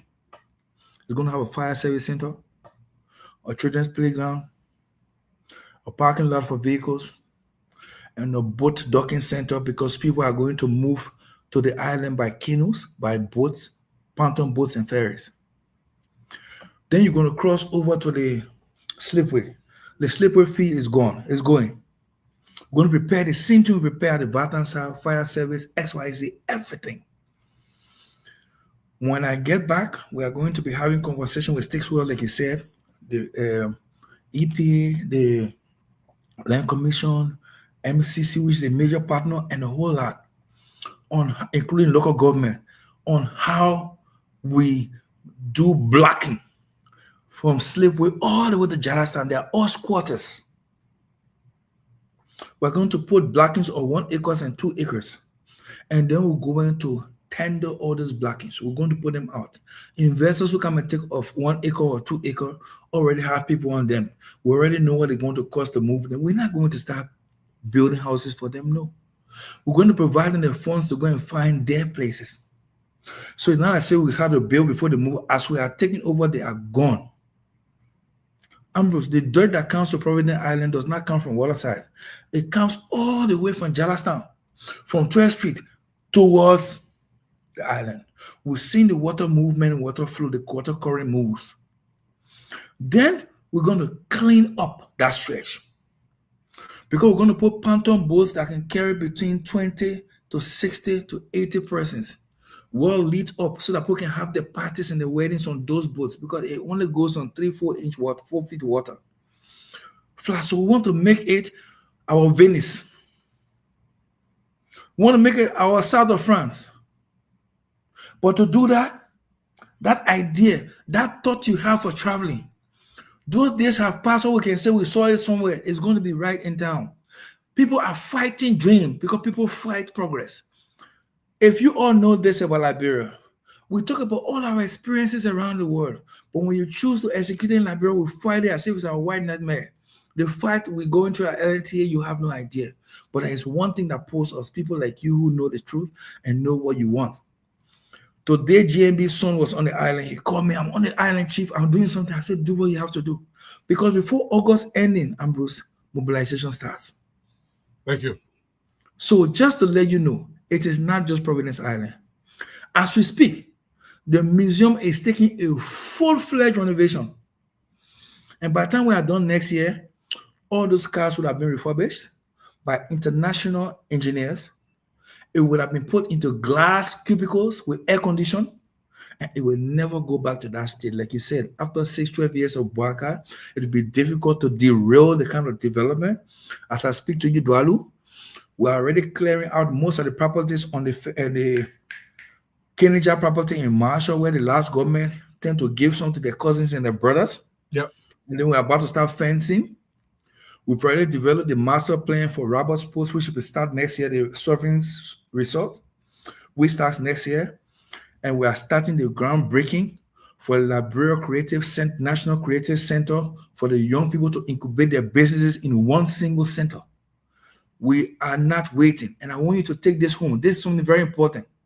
The first money to start any of the projects will come from government purse. So no donor will say, oh, we just want to beg without having a skin in the game. Thank you. Thank you. Honorable Nanuga, thank you so much. Go get in the meat of this thing now, Fatima. And to the audience, Mayor, thank you. The radio stations, I know earlier today, I kind of forgot you guys today, but welcome to the show from across the country. Over 17 radio stations for relaying the show. Fatima, something is happening in the country, and it's important we talk about it. And I want to say this. President Baka has made a promise to the Liberian people. He promised to fix this country, and he says he's going to fix the country.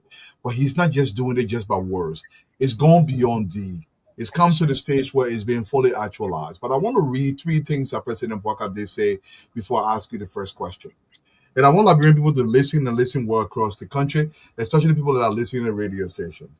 The president is speaking, and I want you to listen. He says, I will go after anyone who is destroying our country. Whether you are my friend, my son, my wife, or any other relative, if you break the laws of the country, I will hold you accountable. I see nothing wrong with that. And that's a strong statement coming from the president. And the president tied it not by saying this. We owe no apologies to doing our job, literally, to anyone who considers our efforts to be witch hunt, because only witches are being hunted.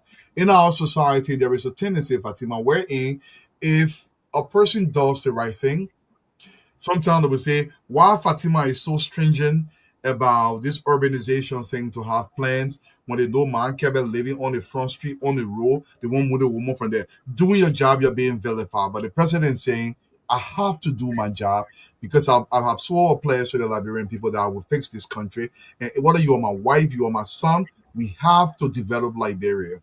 How important this is, Fatima? You know, Dwalu, God has a plan for everyone and everything. And you know, when I sit with this president, I see the urgency in his voice. Urgency. And he's telling me, you have to do this. I put you there to do this work. You have to. When I see it, sometimes I get chills all over my body to see someone to love this country this much. It's just an amazing and inspiring feeling. This President Dwalu, you know, he would, you know, like sometimes I would go and, you know me, I always go with plenty problem. When I go to him, he said, I rather you come to me, because if I catch you near the cookie jar, because No mercy. you know, no mercy, no mercy. So when you're dealing with somebody like that, who means what he says and who says what he means, and they say he was sleeping, I'm not very clear. They say he was sleeping, but he has awakened. He's awake because he feels this person is now Gucci Papa. He's not going to buy no Gucci shoe. I told you, when he first won the election, he came to America and he was all the way in Atlanta, and I was going to see him. And this story sticks with me because this person is selfless, I swear to God. And I went to meet him. We went to the hotel in Atlanta. And when I went to see him that day, I had ordered him a shoe, but then I know the sneakers, the Nike Air, but if it was going to come to New Jersey, it was coming the same day, so I wasn't sure what time. So I told him to send it. Because where his hotel was right where the mall is, and I went and the shoe went there. But you know the Nike boxes, they got the prices on the boxes, and I took the box to him, and the shoe was $250. And when he saw it, when I went to him, I gave it to him. I said, "Papi, I bought a shoe here for you to be walking in." So he saw it. He said, but when Fatu, you come here to beg me for money. He said, you can't go to Marshall or TJ Maxx where they're selling shoe for 29.99. There's 250 that can buy plenty chairs for students to sit down on. Dualo, I had the chills all over my body. I said, but I wanted to buy. He said, no, don't waste money like that. Do something for Liberia for our children. This person have the one chair, one child program where children should be seated. He has the school lunch program. Today, I was so surprised. Some friends of mine, nurses in America, called me. Through Nelly. Nelly was the one me and Nelly were talking to call, and they said they want to join the Minister of Education, the President's agenda on the feeding program. Now in Liberia, the president has a plan that any child from grade 0 to 6 years to 6th grade, nobody must pay registration fees. Just bring your child to the school with the necessary documents, just to encourage the parent to go to school. This president has an initiative for 250,000 students. Listen to this part. To take them off the street selling the disabled, the children who their parents are disabled, blind, deaf, that can go on the street to hold their parents' hand to go. He wants those children to go to school during the hours of school. And he started piloting the program in Grand Bassa County, the Ministry of Gender, the Ministry of Health, and the Minister of Education. They started piloting this program to get the children off the streets to go to school during school hours. They are going to hold parents accountable. And they made school tuition free for those children because he believed that children should have the right to their education. And he said something. He said most of the children who were not hugged on, who were not loved, who did not have the opportunity to go to school and they went halfway, they are the problem in society. Always looking for trouble. Always. And you cannot blame them because they were not given the opportunities. So this president is all about doing the right thing for Liberia and Liberia's children. My people, what Dwalu just read, the president said no stone unturned when it comes to the Liberian children. You're not joking with this one. So if you coming here to bring drugs in Liberia, if you're coming to destroy the future of Liberia, Ethan Akimbalo, you will go to jail. When you are found guilty, you will serve your time. You will be rest farm for us in Kipman. And the new one who's starting to use them for rest farm, to make Thank our you. farms. So that Thank you. Honorable Nanuga, there is a difficulty in Liberia. We find it extremely difficult to delineate between having mercy on somebody and enforcing the law against that person. I can have mercy on you, but I still have to consequence you for the decisions that you've made. Every single time a government does the right thing, one of the reasons why we have not developed for a very long time, if you remember, I think former President, we have said we are all one family, all our Ellen Johnson said, it's just so difficult to prosecute people because everybody knows everybody. These petty things that we always say in our society, where we would say, oh, we cannot do. The President Bwaka says, if this country is going to develop, people must be held responsible for their actions. What are those actions? Because if you do something, the only way we can go in front, he said, I don't care if you're my son, if you're my wife, if you're my relative, if you break the laws against Liberia, it doesn't mean I don't love you. I still love you, but you have to face the consequences because Liberia has to be greater than one person. Why is that considered wrong in the eyes of certain people on about Nanuga? Simply because we've always allowed impunity to look right and it's become part of our DNA. If things continue to go on and we continue to praise the wrong because the wrong is giving us bread and butter, over time it becomes part of our conscience and we think that the wrong is right and the right is wrong. Over the last 2 years plus, people have begun to have a new vision. The way they obey traffic lights tells you that something is taking hold. The way the opposition tried to make it look like moving motorbikes and kekes from Central Monrovia was a crime, they've realized it has taken hold. The way we continue from every arm of government writing to get duty free, that we couldn't even get the taxes to build the roads, to construct the roads and build the hospitals, is beginning to take a new turn. And that's why our revenue is increasing, because those days of tax waiver has passed. Other things that have begun to show up, and this is what I really would love to talk about, is the drug situation. Before I look at the other key point that you raised, the drug situation in Liberia is in twofold. And if it was based on just impunity and what my uncle gave me, we would not have won the street drug war. But we have actually won the street drug war.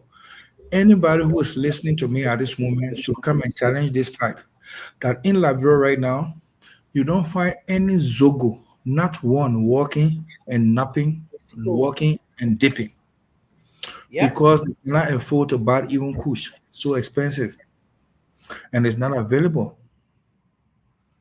They went into self rehab a year ago, 11 months ago. We thought people were dying and were going to get missing, but now it was self rehabilitation, unconsciously to even the Zogos. They cannot find the drugs. What we are getting now as drug bust is a second phase and second wave of the drug battle that we didn't know existed in our country, that we had huge amount of drugs stored in Liberia as of today. So, Dwalu, yes, it's true that we have the mentality that we want it this way and that's how it should be. But when they see consistency in the political will for change, people will adapt. And we are adapting. Let's take a look at why certain persons should be treated different and certain persons should not be treated differently. We have laws on the books that say you must spend this amount of money on our prisons.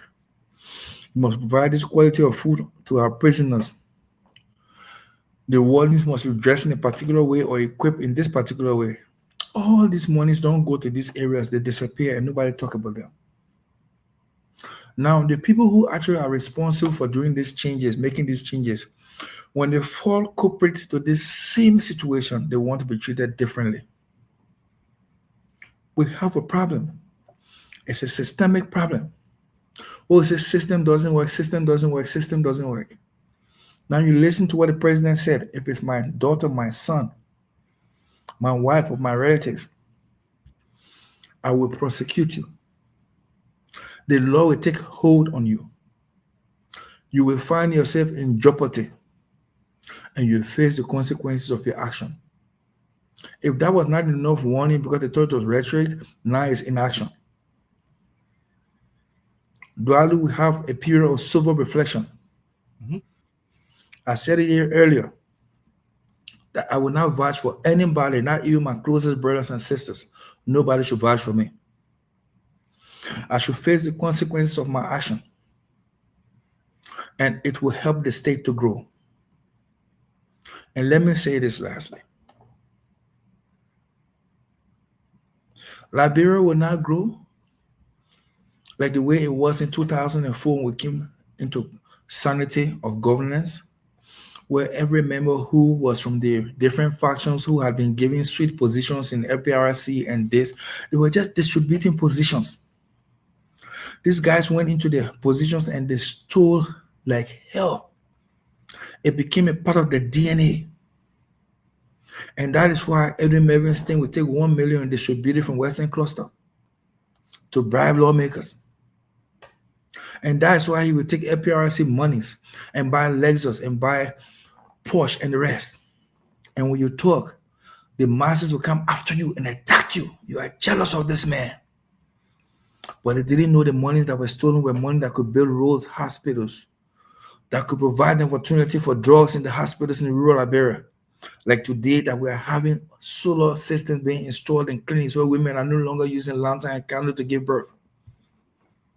They wouldn't know that that's the reason why the grading of the roads, even there's no asphalt, can be done in a way where people's cars cannot stick in the mud, where the graveyard did not occur at grade going to Grand Jita over the last 2 years, where the fish and meat would get rotten in trucks. They didn't know that the yellow cars, the yellow taxis could reach Maryland, it could reach Grand Jita, it could reach Sino. It's because those little monies are no longer being stolen under the broadcast administration and it's going where it has to go. It's the reason why we are not scared or stealing. We have moral compass not to steal because it is right. It is not right. What we steal will affect the state's growth. It is because we know that we have a Father who is leading us that when our name goes down, we take his name along with us. We are a people of common reasoning. We can understand, but we'll test the law. When the law comes to us in force and we see consistency, we obey the law. Thank you. Thank you. Thank you so much. Omar Nanuga, let me come down to you. Cole, welcome to the show. Let me come down to you first, okay? When the president says what he says here, that's posted on the screen, I'm curious to the kind of message it sends to the ordinary government official who now understands, or at least minimally, they've heard what the president has said. They said, listen, it doesn't matter who you are. You can be my own wife. You can be my own child. If the laws are broken in this country, because if we are going to develop, honorable we have to stand behind the law. The law must guide the process.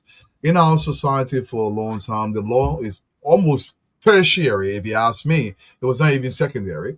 We don't focus on the law, but it seems now the law is coming to the forefront, even though there'll be a little bit of noise in the country. But you think anybody argue that the approach by the president is wrong for the country or it is right for a country? Anybody argue that this is wrong for the country?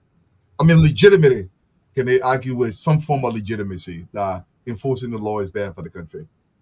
If you want to argue that it's wrong, everybody got a right. Ain't no library, everybody know their right. So everybody got a right. So like a right to say, you hear everybody talking about, some people say they not abuse the woman right, the human right this. In fact, I read one long thing from one of my colleagues, my senior lawyers, who said that the case may be thrown out because they are rid of the, I mean, the way they were arresting the woman was unconstitutional, all kind of thing. Everybody right to say, But Dwalu, one thing I've learned is that if you are a leader and you try to please everybody, you end up pleasing no one and you destroy yourself. And the same place you are leading. Look, the only thing that you can do is do what is right. Do what is right, do what the law says, and do what your conscience says it is right. The rest of it, that's what it is. If you have a wholesome, functioning society, people will appreciate. Look, human beings by nature love to see good things. And when you do what is right, it is good. But don't forget that there are other people who love to who thrive and think that they are building and they are enjoying on the bad things. Other than that, there will never be criminals in the world. So there are other people who benefit from the spoils of society, from the bad things. And for Liberia, we have done the bad things and the wrong things for so long. That it seems to be right. So you who come try to do the right thing, you become the problem. Liberia now is the country that everybody cries for reform, for change. We have to change this country. The country is saying 1847. Look at the rules. Say 18 this time. Look at this. Look at this that. Somebody tried to do it, I know, but the change will not affect you. If you're the market woman on the street and you're not supposed to be selling on the street, you got to be removed. That is change there. It will affect you. If you are the motorbike rider and you're not supposed to be riding in certain parts of the city, you will be stopped. If for that reason you say you don't want to go to vote for somebody, that is your business. It is left with the right thinking Liberians who have love for the country to sit down and say, we will all gather and make sure that this country becomes better. Impunity is what has caused our country to be what it is. Absolutely. Impunity. Because why? The typical Liberian know nothing will come out of it. That simple thing. Nothing will come out of it. So you go to work, you don't go do the boat work, you say nothing will come out of it. You steal somebody's money, nothing will come out of it. You go take somebody's land, nothing will come out of it. You go, the government money gave you to go do something, you correct, you eat the money, nothing will come out of it. You bring drugs in the country, you give it to people, they say nothing will come out of it. So that nothing will come out of it, that's how the system has been going. And the sad thing is that we had the opportunity first, and I must say this. Right after our civil conflict, when we were rebuilding, I really thought. Yeah. And everybody said that's why everybody was calling President Salif the Iron Lady. That's right. The Iron Lady. The Iron Lady. Everybody thought that with a woman, a no-nonsense woman, she will start to rebuild this country from this point going forward. impunity still thrive. Especially at that first inauguration when President said, he said corruption will be public enemy number one. Everybody said, what? The Iron Lady has come. 6 years down the line, going to the next term, she said, well, it has turned into a vampire. I can't handle it. Why? Because of impunity. Because people found her weak point. People found her weakness. I believe people knew that she had this affinity, this weakness with her children. But Councilor Man, I'll stick with you. I've got to be devil's advocate. Do you think Ellen Johnson Sirleaf herself was complicit in the very corruption that she was trying to fight? So it weakened her position. Compromise. I wouldn't say because I don't have evidence. Okay. But the point I'm saying is that there were things that were happening, but people just know. Talk to the person. Once the person go to the woman, they won't finish. Once the person thought he finished, they won't finish. So you couldn't touch this person because the other person had done the same thing. Yeah. And because you didn't look at the other person, you can't look at the other person. So the whole thing started to go that way. You understand? So when I was working at LBS, I used to sit a lot of time with then Vice President Joseph Baka. He was the Vice President. We used to go sit and talk and sometimes go to his home and sit there. You know, but when you see somebody who is determined on certain angle, and I believe one reason I believe that the government officials then who were close to President Sirleaf then fought against him in 2017 was because they knew his stand. I believe it is not confirmed, but I believe that there were times that they had discussion and he said, well, if people ain't do wrong, they ain't going to be afraid of, but I'm going to protect anybody. But he did say that publicly, though. He said that publicly. You don't got to be worried. If you do wrong, nobody can run after you. Yeah. People say the mayor come and do certain things, come and be there. But he has been somebody who's been consistent. I know he has consistently to his children. He has consistently to his wife. He is a man who is principled. So when we see this happening, people will kick back. Right. Marketers will cry. Yeah. Pimping riders will cry. Keke riders will cry. People who indiscriminately build all in the alleyway and waterway, they will cry. So does that mean we should say, oh, because I want second term or I want 2029, so little children, little people, then eventually they will appreciate. He says no. I have a mission, and if he will go to his grave, he wants to go to his grave as saying that I put Liberia back on the track. And for me, that is what is supposed to happen. He says anybody who spoils the country, it is not only drugs. Yeah. It is theft. It is armed robbery. It is raping little children, girls. That's right. It is raping boys. That's spoiling the country. It is bringing drugs for our people. That's spoiling the country. It is stealing the government money that's supposed to go build the RIA highway and your device on away. We can't find what happened to that money. That is spoiling the country. Is selling to the place you're not supposed to sell. People can't pass. That's spoiling the country. They build market for you. You don't want to go there. You want to be all on the street. That is spoiling the country. So we should not even look at only that thing. And once you start to fix this, people will cry. And for me, if that is the reason why Liberian people will say, let's go vote for Joe Blow because Joe Baga too straight, the country is getting too far, let's go back and they won't vote. That's Liberian people's decision. That's they right. will make the choice. But as long as we hear, I think that is one thing that gives me all the passion to support and do what I do, because I now see that gradually my country is taking shape. Gradually, my country can put Ukrainian and other people on wanted list for drug trafficking, and they can put it. Gradually, my country can go and indict or charge a former vice president for trafficking drugs. That's sanity. I have seen it. And that is something that makes me proud. I'm not saying she's guilty. Correct. But the fact that you can do it, even if you go to court, the court aspect are different thing. And that is why one of the things I say, we need to start to enlighten our Liberian people for the mentality to be broader, to move from the political thing. Because it is same Liberians who are listening to us today that they will sit down in the court. That they're sitting down in Mark Gibby right now, listening to the first $19 million drug case. That then we say, oh, and that's why I can always say to Alu that when you try to bastardize the investigation, you gave the people the impression that these people just trying to wish on these people. So anybody sit in that witness stand, they already know that the people ain't do nothing. The BB people there, the government people here will free the people. Thank you. You understand? And that is wrong. Yeah. Thank you. Thank you. Well, Blair, let me come to you. Councillor Man said a lot of things about the Liberian psyche. Oh, hello. The psychology of our people, and how we think about Liberia. We want the good things in life without recognizing that there are certain prices that must be paid. I'm not saying one person should bear the burden of that price. Now, Blair, let me pose this to you. The president said he's not apologizing to anybody. In Liberia, if Cole is accused of something, Cole is a big woman in the country, somebody would deem it a witch hunt.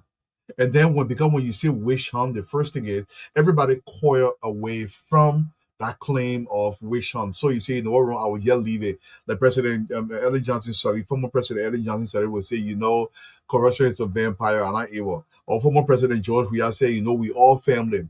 That's that coiling process. What President Bouaka has decided to do is to confront this head on. You see, listen, we are not hunting anybody, but if your wish in this country, and that wish is a euphemistic way of saying if you're the criminals in this country, we have no qualms about going after criminals in our country. And Blair, let me ask you, what's wrong with that?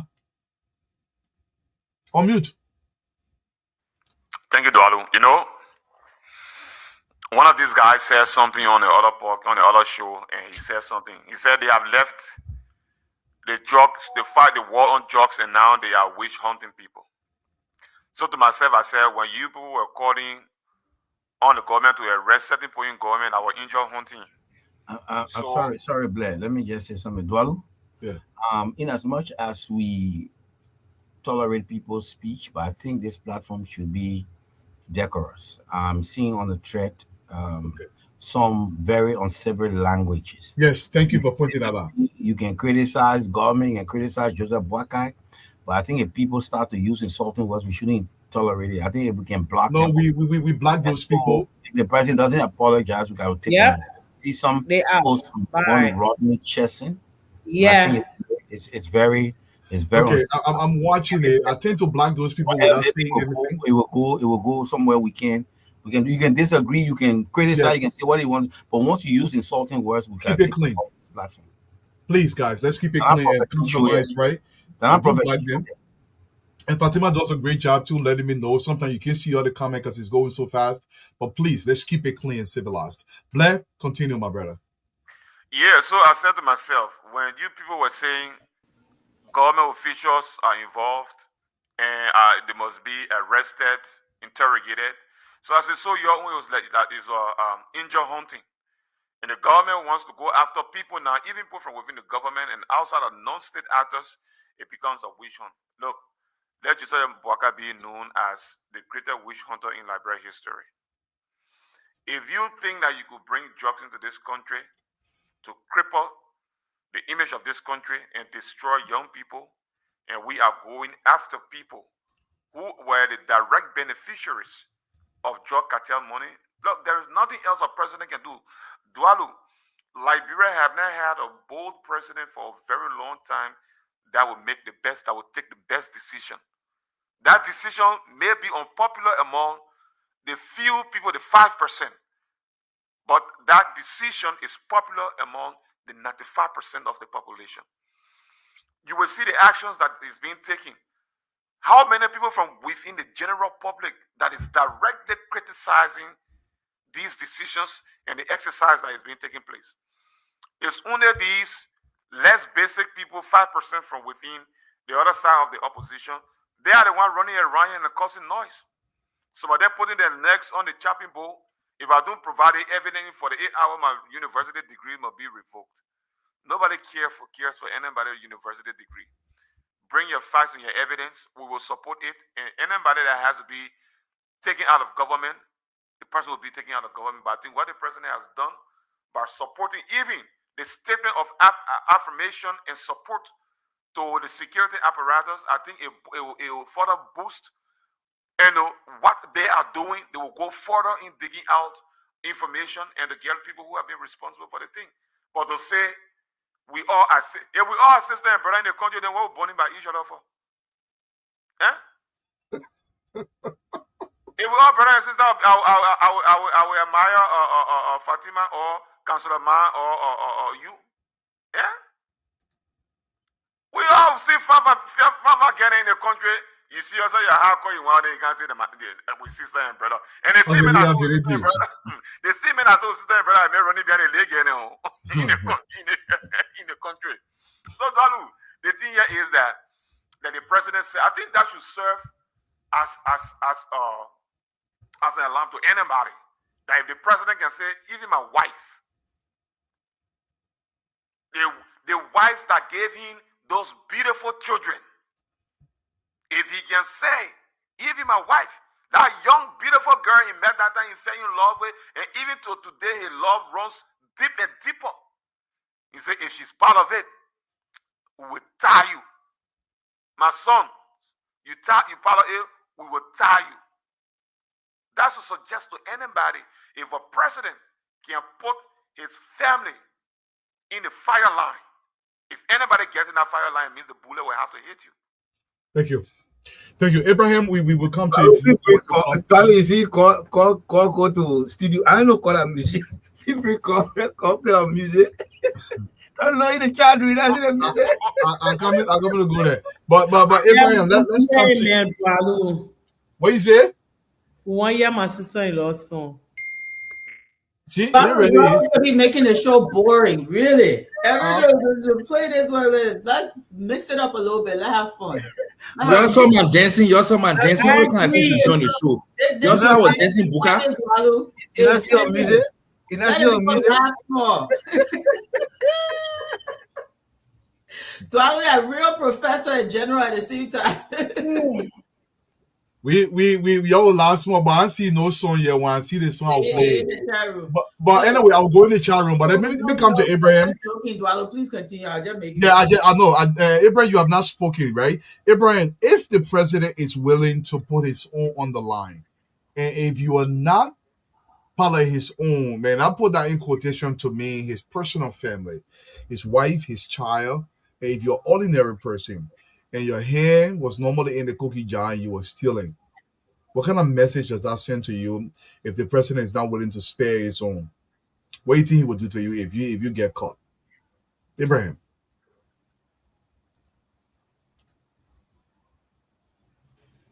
Brother, this is the man that have lived his life serving the Liberian people. So you see, in other sense, when you see President emphasizing on my second term, that president, check it out, that president will not be able to achieve what he was elected for. But right. This president, he is not even started looking at 2029. He is saying what the Liberian people elected me for. Now, that is what I'm doing right now. 2029, just wait later on, we'll come back to it.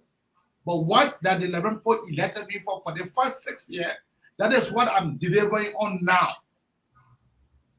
So for the president to be able to come on, I don't know. It has not been a single president in the republic that has come up with a kind of clear statement in making sure that he was able to make it clear to everyone that the first family, that anyone that is caught, including the first family, let them go down. So if I is not part of the first family, that means that that is a warning. That is a warning. So far the man can be able to put his family. He said, if anyone of them is caught, let them be able to fit the full weight of the law.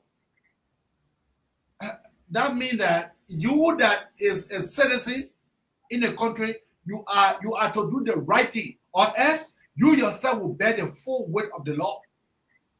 And that is why I so admire this president for. Because this president, he does not bite and blow. The president say it as it's come. So, Doro, This is just a strong warning to our brother and sister who have been doing this thing in the dark, thinking that they were not going to come in the light. But everything that you do in the dark will one day come to light. That is what they have caught the other people that today are not calling it. That is what they have caught the other people that today, because they were doing the thing swear in the darkness, thinking that there was not going to be light one day. I mean, the present facility that when it came to power, they did not renovate. They did not think about building new prison facility for our inmates. Now, as soon as you hear that the case there is not bearable, you will be in a prison come by every day there. The woman burn off. You put a woman on structure, they say, hey, you got to go see medical people. And now the doctor not saying now that she is okay, but they're just waiting for this week. So I strongly believe that they case, everyone who is connected with the drugs, you will go down. You can be who in our country, you will go down. Because drugs have destroyed our country, have destroyed the young people. We cannot wait no more longer. We cannot wait for another 6 years for us to be aligning ourselves with drugs, people in the name of you strong. No, you strong better in that one.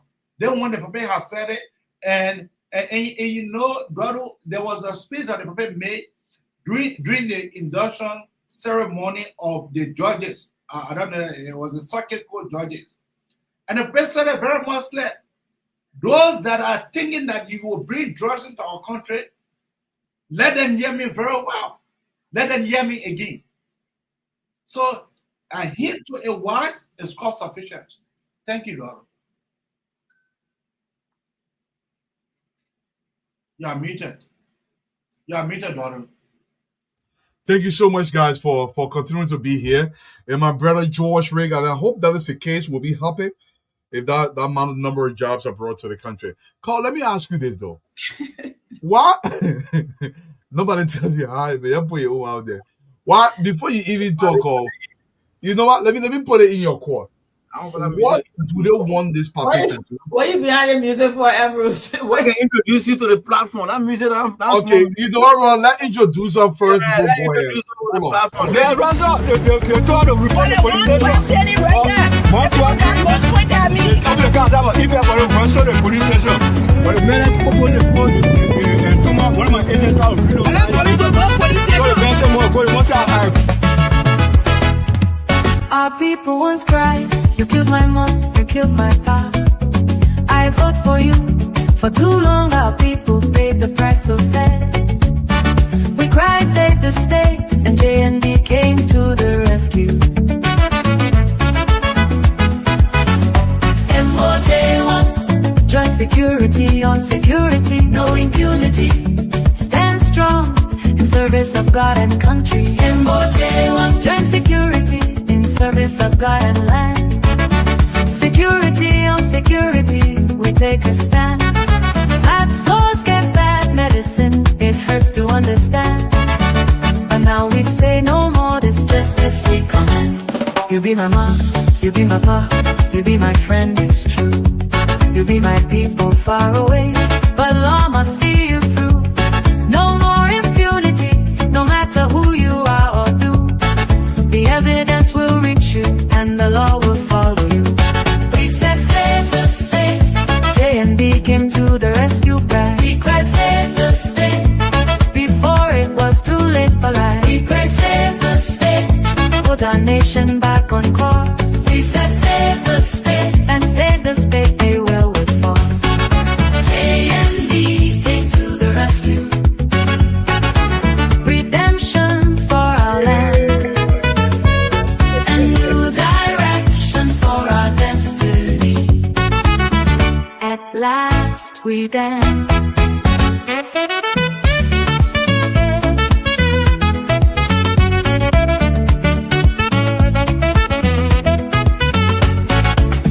All the bush hog, the forest tall. Now big trees are falling, don't be afraid at all. Don't cut the rope because you recognize the tree. You ask them to save the state, let them set it free. We said save the state, J&D came to the rescue back. We cried save the state, before it was too late for life. We cried save the state, put our nation back on course. We said save the state, and save the state they will wait for us. J&D came to the rescue. Redemption for our land, a new direction for our destiny. At last we stand. This can be our redemption, our turning point so bright. From impunity to accountability to light. From fear to faith, from surviving to becoming right. Our destiny is waiting, our children watch tonight. Our ancestors are listening, Liberia rise and fight. Manifest your destiny with all your might. We said save the state, J&D came to the rescue bright. We cried save the state, before it was too late for life. We cried save the state, put our nation back on course. We said save the state, and save the state they will advance. J&D came to the rescue. Redemption for our land, a new direction for our destiny. At last we stand.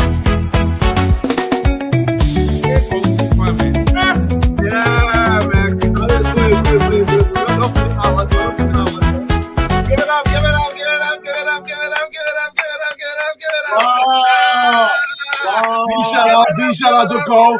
But y'all listen now. Y'all making noise. Go eat a show. But y'all know wrong. Let me eat small show Cole before y'all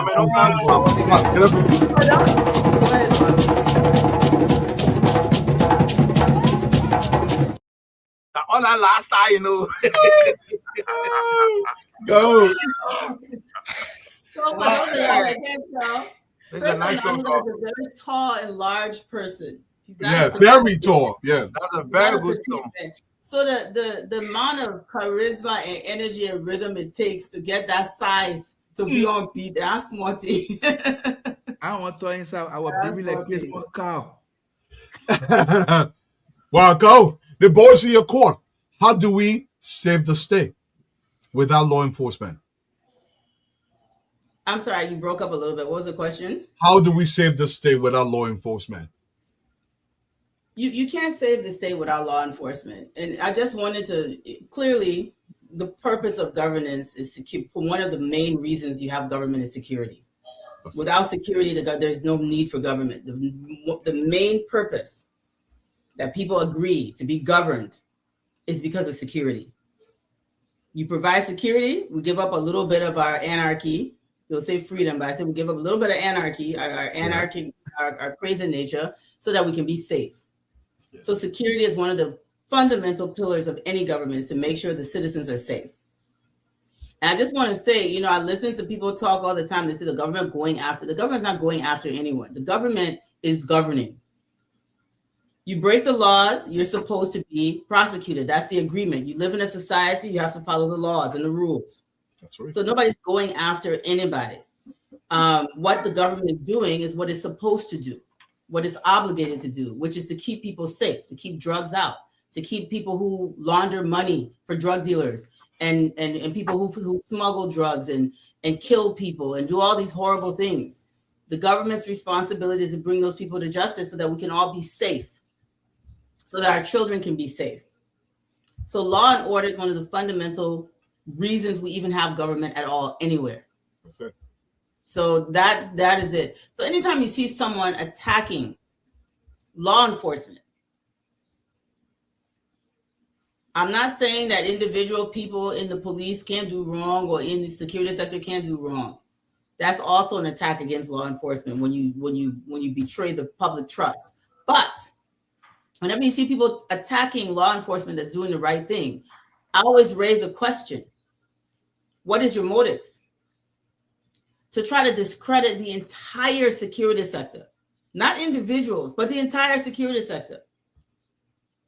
If you listen, there's a, I'm not going to mention his name again because he liked to sue people and carry people to court at sea. Like one little child running to court because he can't handle pressure. So embarrassing. He talk all kind of bad thing there. But when somebody says small thing, he running to court. So I'm calling his name here before I go to court. So the crowd that sit down there and say all kind of things about people, discredit the entire security sector and the government that he's a part of, that he ran for public office to participate in the process of governance and doesn't even know that he cannot separate himself from government, constantly discrediting. And so the question is, what is your motive? What is your motive? And then when people call you to book, then it's about going, they are ready to, I'll go tell the judge, you're not being nice, So, police are absolutely essential, absolutely necessary. I see that our Coast Guard is getting, some very needed reinforcement and training. Years ago, the U.S. Coast Guard built them up, and I'm glad to see that relationship continues. Our Coast Guard has a lot of work cut out for them on so many levels, not just with drugs, but with so many other things. They also rescue and they also participate in search and rescue when people fall in trouble in the deep sea. But all of that, that is necessary, guys. The attacks, unwarranted attacks against the entire security and justice apparatus, I think is outrageous, and I think something's behind it. And yes, please don't be calling me to go sing at y'all weddings and stuff like that. I can't sing. I cloned my voice. It is a computer generated. I just gotta do a disclaimer. Oh, I didn't know you could sing. Oh no, do not call me to sing. You will regret it. I write the songs. I am a songwriter. So I've been doing that. I used to write songs actually professionally when I was young, but now I just do it for fun. And the fun part about it is now with all this technology, you can actually turn. You don't need an actual musician. You can just use and the computer can't argue with you. So you can tell it to do what you want it to do. So that's all. But yeah, please don't. I'm not a singer. Thank you so much, Carl. I know you're not mentioning his name, but I'm going to come down to you first. Abraham Wable is not here.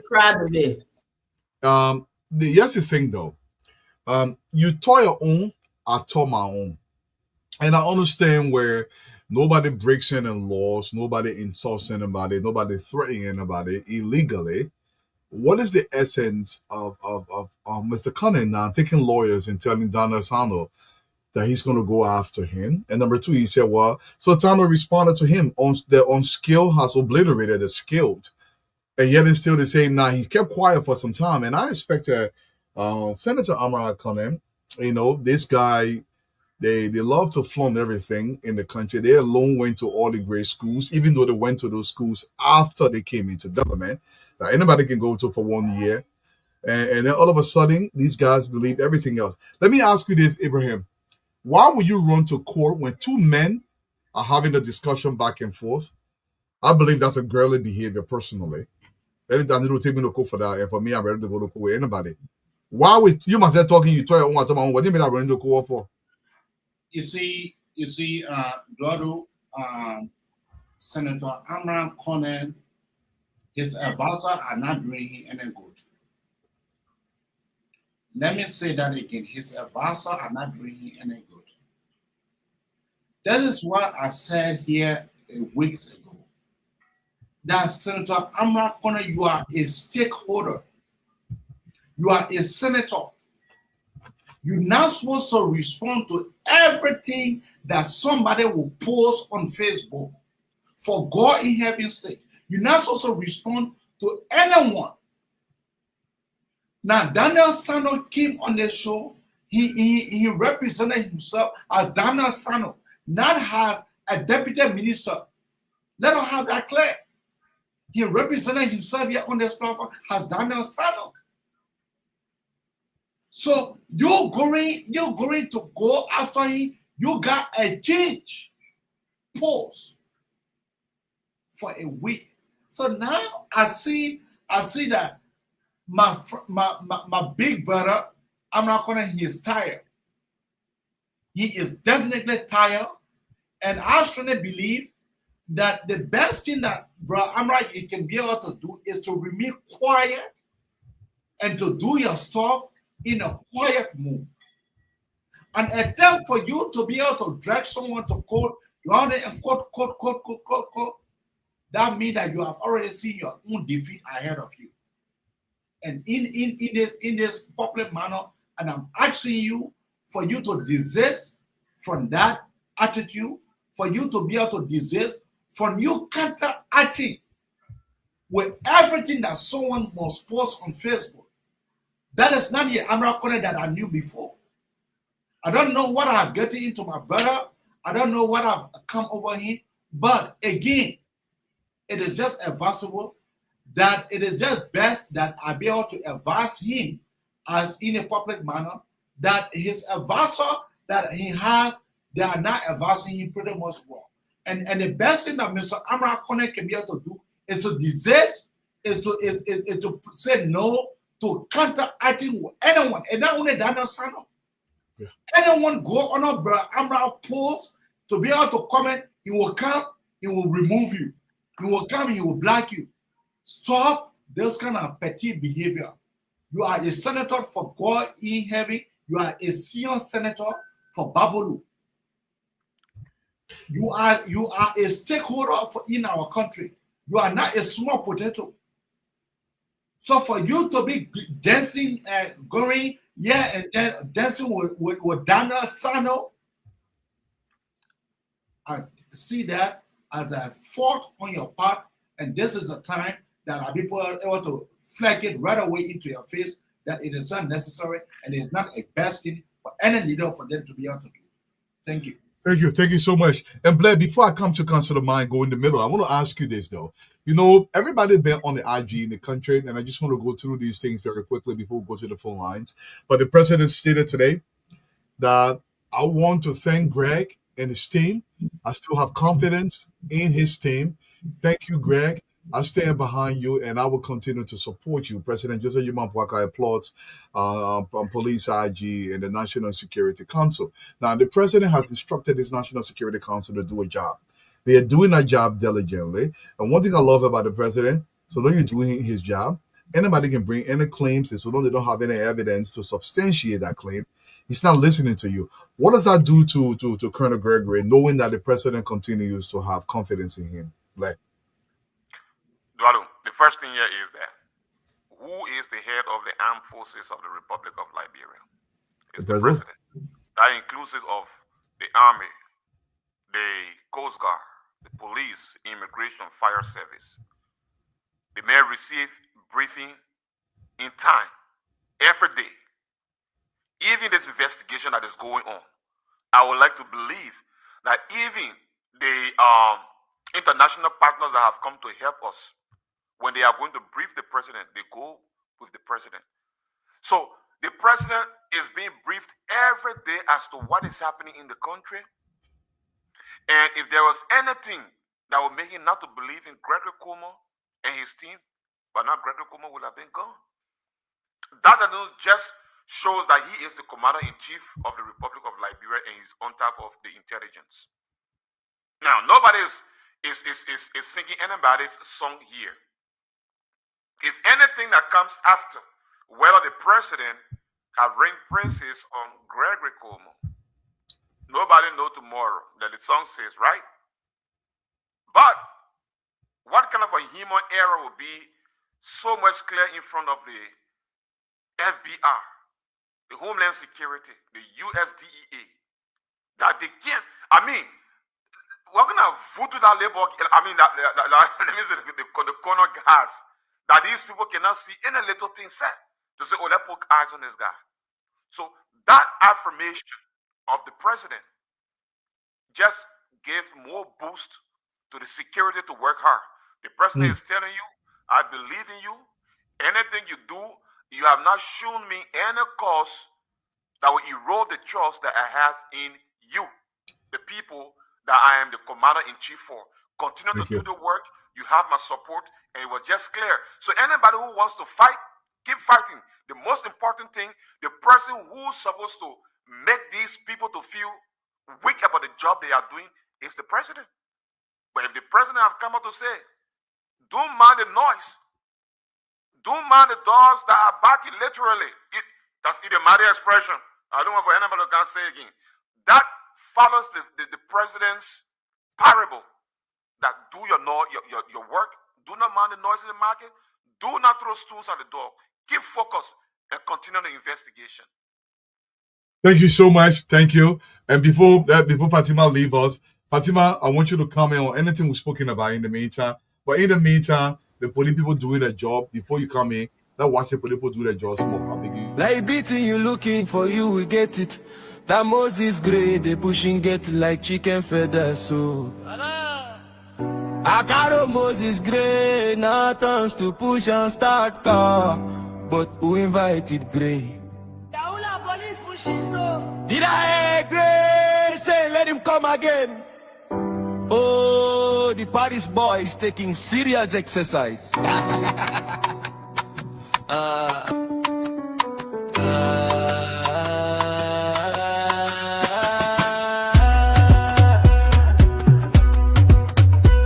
The police is carrying him on campus for lunch. This is not force, but escort.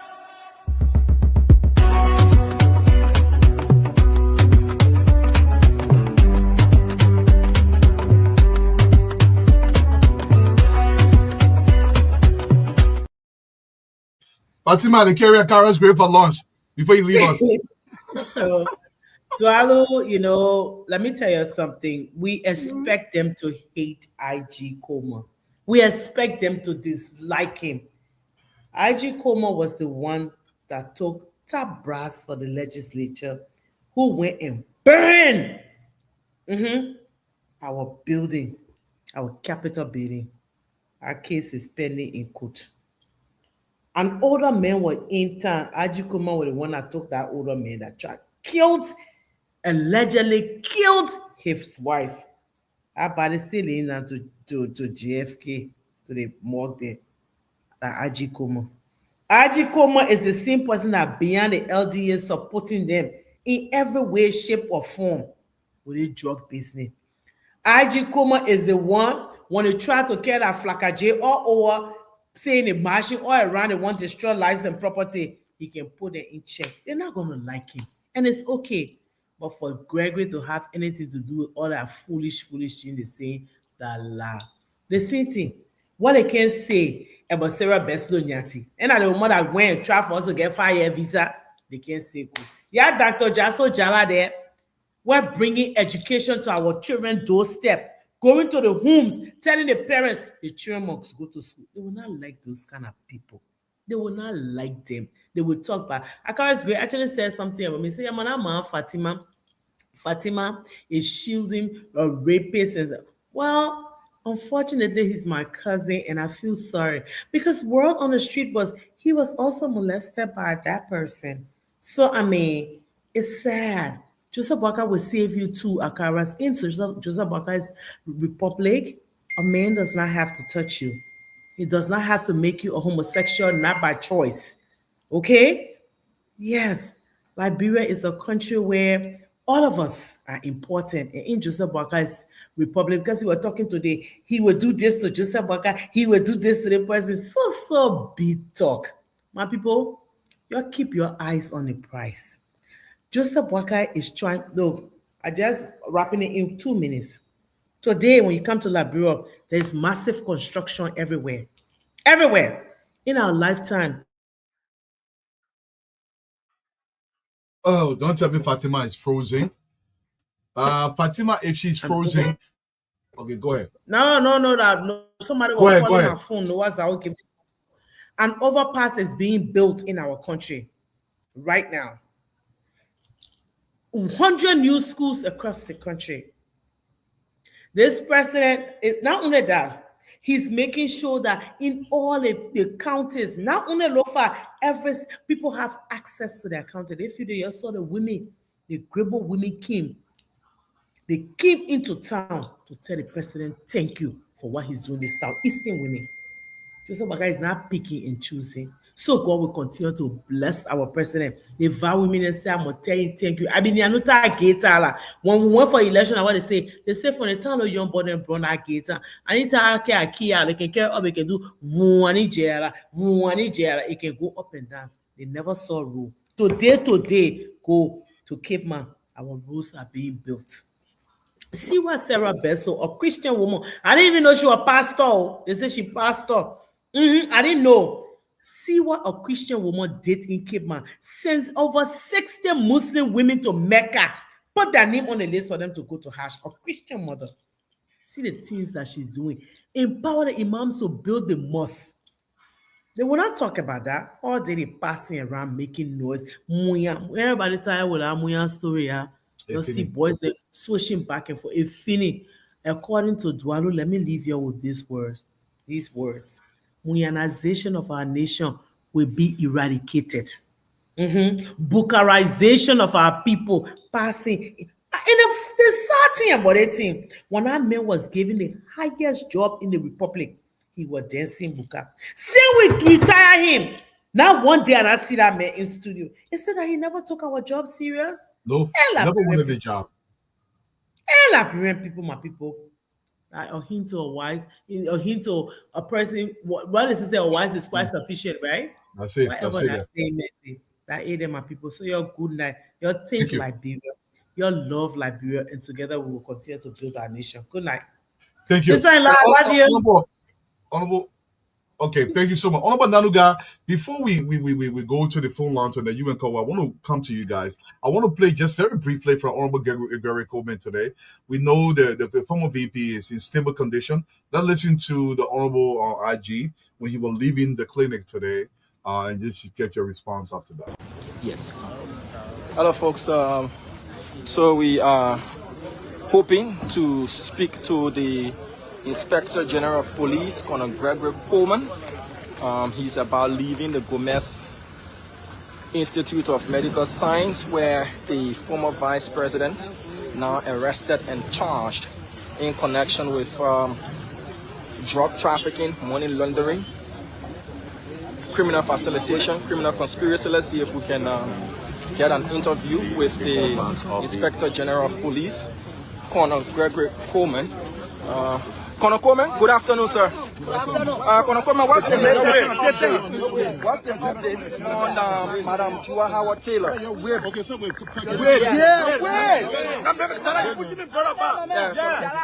So, gentlemen, I'll take our time. Colonel Coleman, what's the update? Madam Taylor is stable. She's still being treated by the doctors. Right now, the doctor have asked for an extension for them to observe her a little more, but she's fine. She's speaking. She's receiving visitors at this point in time. What kind of extension are we talking about? Well, I'm not a medical person, so based on the advice before we can proceed. You were accused this morning by the head of the Human Rights Commission that you denied them access, even though he later said your phone was switched off. Any reason why they weren't allowed to enter this morning to speak to the Vice President, Colonel Coleman? So I feel bad that the Human Rights Commission feels somehow disrespected, but in as much as Madam Taylor may be an accused person, she still have her innocence until proven guilty. There's a medical facility. It's not a police station that I could say just come in at any point in time. I asked him to call her lawyer. If the lawyers agree and say, Mr. Taylor, want you as a guest, we'll allow you to go in. If it was a police station, I would have given him immediate access. So let me apologize to him if he felt offended by me. See the reason and logic in it. You have to respect her rights as well. Did you speak to Madam Taylor yourself? Yes, I did. And what did she say is the kind of treatment she's receiving? Did she say anything to you that worth telling us? No, nothing worth telling you. Thank you, gentlemen. Thank you. want to say the Honorable Nanaga, the services the former vice president has received, not just from the police, but from the medical center. And this is a service, the kind of service I wish were extended to every single Liberian across our country. She's been treated with dignity despite the noise out there, despite people like Fanati Kofa saying all kinds of stuff about what was done. And Honorable Nanaga, before I just want to play 30 seconds of Fanati Kofa response before giving what we know and how she's being treated before you respond. I think it was an unfortunate mistake, and we will begin to see it unravel in the next few days. When it's an unfortunate mistake, what exactly do you mean? Because that's not how the way it should be done for our former vice president. She deserves the dignity, the respect, and the advance notification. What does 4 hours in meeting? What exactly is your party saying about this after 4 hours in meeting? I will refer you to the party leadership. Thank you so much. It contradicts everything Representative Kofa has said. She's been treated not just with respect, but with tremendous dignity. And again, if you commit a crime, you get arrested. It is not indignifying. In fact, it is dignity because she's been accorded all due process. Honorable Nanuga, why would anybody believe she's been treated any differently? She's been arrested. Her rights have not been taken away from her. She's receiving care in a private hospital that has the hospital's control center, but she has a lawyer, and the lawyer can talk to her at will, and he can know who the visitor should be and who the visitor will not be based on her consent. If it was at the police station and that happened, you will blame me as Inspector General of Police. He was right. Now, we also have the former speaker, former deputy speaker, and now member of the House of Representatives going about it and saying she needed to be notified. Come on. Who notifies who in drug case? A common indictment, and she's also indicted a common criminal. Thank God she's not indicted. It's just an issue of arrest. And it's not even a person of interest that they are going to charge her. They have charges on her. The only reason why those charges are not being read in court is that she's sick. And let me tell Liberian people something. When those charges are read in court, Madam Joy Howard Taylor will be permanently sick.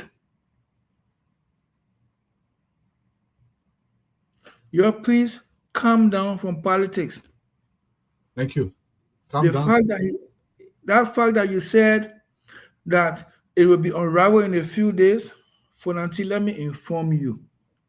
You will also fall sick. But I don't blame you for saying that statement that it went about the wrong way. She's former vice president and shall notified her. But let me ask you a direct question. You my party. When they came to arrest you in America, they notify you? Oh, I did. And you know me, I got your orange suit picture. And you know. The mayor, vice president, former vice president. You were the mayor lawyer. You are not Anthony Lawyer, you are not senior lawyer in America. But anyway, let me proceed. With all fairness, I thank God for the government of Joshua Newman Boyka who can make sure you go to the hospital and they give you all the care. May I inform you all? Let me inform you. The former vice president was going to be sitting very next to me on the same flight. Oh.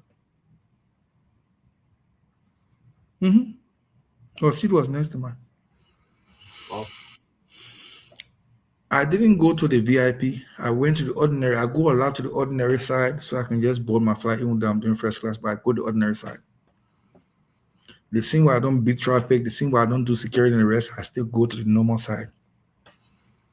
So when I got on board the flight, it was Côte d'Ivoire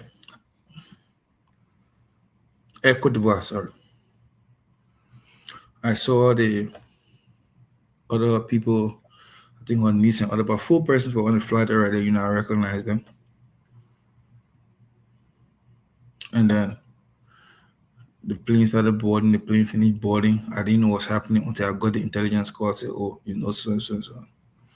But anyway, so it goes. That has passed. Let me say this to you. The people consider it a flight risk, and they picked her from the airport. You heard her saying, I'm not going to the police station, I'm not going anywhere. She finally found herself there. She's being treated rightly. The fact that she saw the charges, she felt sick. She doesn't want the charges to be read. If they're read, she'll be permanently sick. The law will take a course. That prison at South Beach, exactly as it is. Like the lost government did not repair, did not fix, did not provide the right food. She will go there. She'll be in that same place. The law will apply.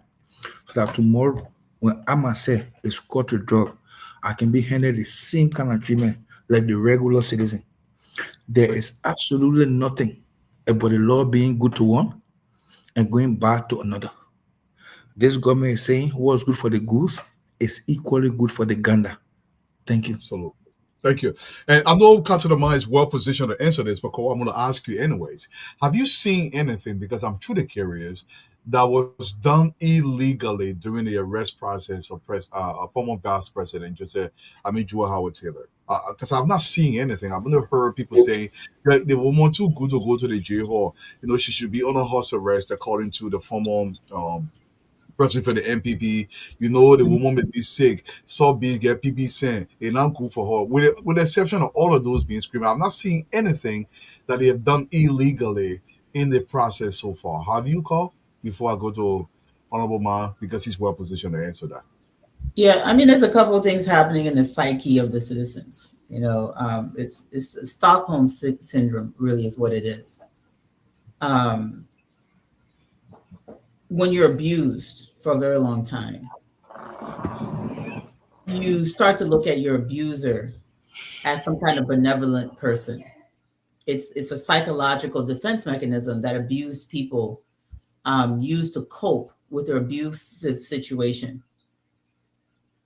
Children who are abused and beaten start to mistake that abuse for love because they don't know better. Every day their mom's slapping them, cussing them, and stuff like that. They hold their mother with high reverence. That's not love. That's Stockholm syndrome. It's a psychological response to extreme abuse. That's what you see happening in our society. This is a woman who was first lady at a time when Liberia was on its knees. This is a woman who became senator and lorded over the people. Did nothing during her entire time as senator to improve the lives of the citizens. Looked down her nose at people. This is a woman who was vice president and went to Bone County and forced people to join their cult. Y'all would join. Y'all would join. Because if you don't join their cult, you're not a citizen. You don't have rights. Abuse. This is a woman who has had a lot of personal tragedy. She lost a close personal friend who was former Minister of Public Works. Then her son tragically died. The entire country wept with her, myself included. As a mother, my heart broke. Exactly. So the citizens are just saying to themselves, how can she have done this? It must be some way we can shield her. Even me, I have so much psychologically and intellectually, I understand the laws of law. But in my heart, I feel for her. Not because she deserves me to feel for her, but because of who I am.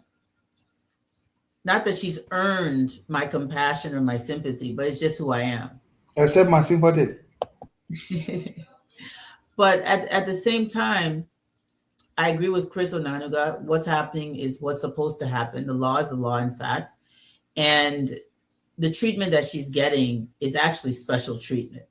To be in a private hospital and, this because of the position she previously held.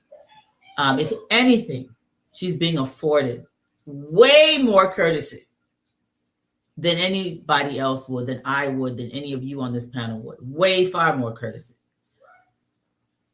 From what I know that she's being accused of, that they have evidence of, that she has to defend herself against. My God, she ooh, let me tell you, like, remember, some y'all brace yourselves.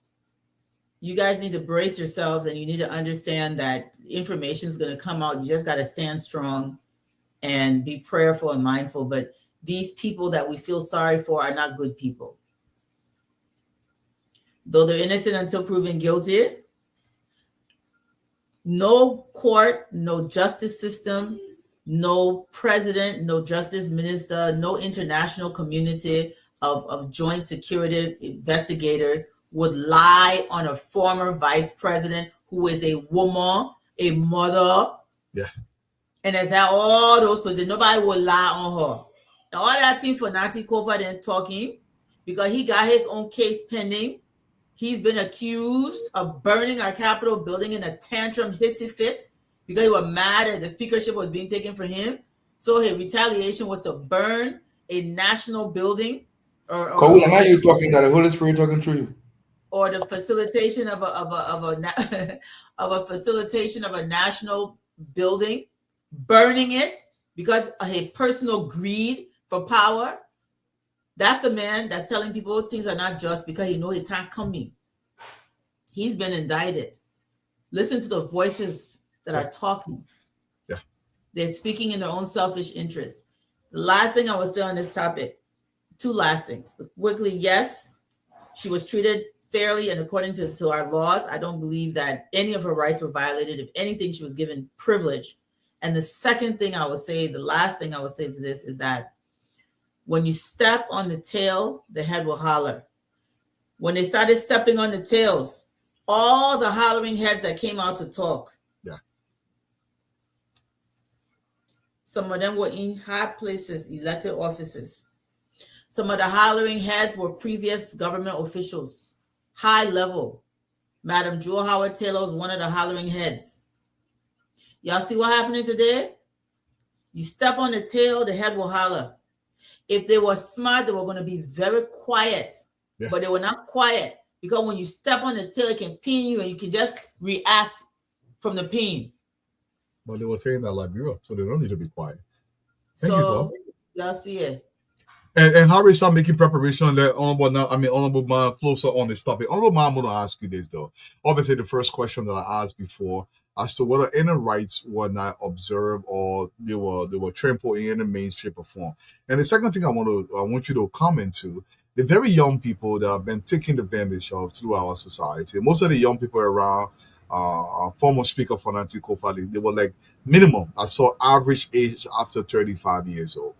Gave them no future, but they continue to cajole them, like Carl said, with the Stockholm syndrome thing. And most of them don't understand these very people that have kept them in abject poverty will continue to use them until they themselves open their eyes and realize that I have to take care of me. I have to take care of my country first, because if Liberia does well, by default, I'm going to do well.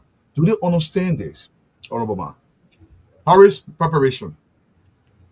Well, Dalu, I think the best people to ask will be those people who fall in weather, because sometimes I can wonder whether the people even understand anything, because there are certain group of people, no matter what you do, the way the people can think, and they're not only in Liberia, trust me. I mean, I'm sorry, I can't brand people, but you sit even outside Liberia in the diaspora, you sit with certain people in that certain circle. There are some of them different, but some people, it seems like everybody thinks the same way. And sometimes you wonder why is that so. But people are not open-minded. People, it's just that one-way thinking, and apparently it's like once any of the leaders say this, that's it, and that's where to go. As to whether her rights were violated, and again, as I said, the first time we spoke about this 2 days ago, I said no. As a lawyer, I don't see so. And lawyers will argue. People will argue different ways. You know, I read a commentary today from one of my, as I said, my senior counselors, who believes that the prosecution could suffer in this case because he believes that the arrest was a violation of a constitutional right, and therefore every evidence gathered following that could be suppressed. I disagree, you know, and I don't think so, because the first thing is, I said, you know, you must know what an arrest is. So she was traveling, the police came and the police stopped her and told her she has to go to the police station. All right. Councilor Ma, I don't want to interrupt you, but this is important. Under our law, do you have to be arrested in a certain location, or does the police have full discretion as to where they arrest you? Dalu, I read the criminal procedure law, and the law says that if the crime for which you are being arrested, or the alleged crime for which you are being arrested, or offense, is a felony, in which this is, you can be arrested at any time and at any place. At any time and at any place. If the offense is a misdemeanor, you must be arrested in a day. So this is a felony. You can be arrested at midnight in your bedroom. And secondly, there's no, I wish somebody could show me any law or any book or anything I wrote and say, before you arrest somebody, you must tell them, say, we're coming for you tomorrow. Or we're coming to arrest you the day after tomorrow. So please get ready, pack your clothes. You know, there's no obligation to inform you that you are under arrest. There is no obligation. All right. Once the police has a probable cause, normally what the police will do is that, and what it's supposed to do is that they will go to a judge, show that cause to the judge to obtain an arrest warrant and go and pick you up. But the law also provides that you can arrest people without a warrant. When the arresting officer has a strong conviction that the crime for which he's going to arrest you committed that crime. So the question you need to ask is, did the police have a strong conviction that the former vice president had committed a crime? Yes, because it took them less than 24 hours to charge her for the crime.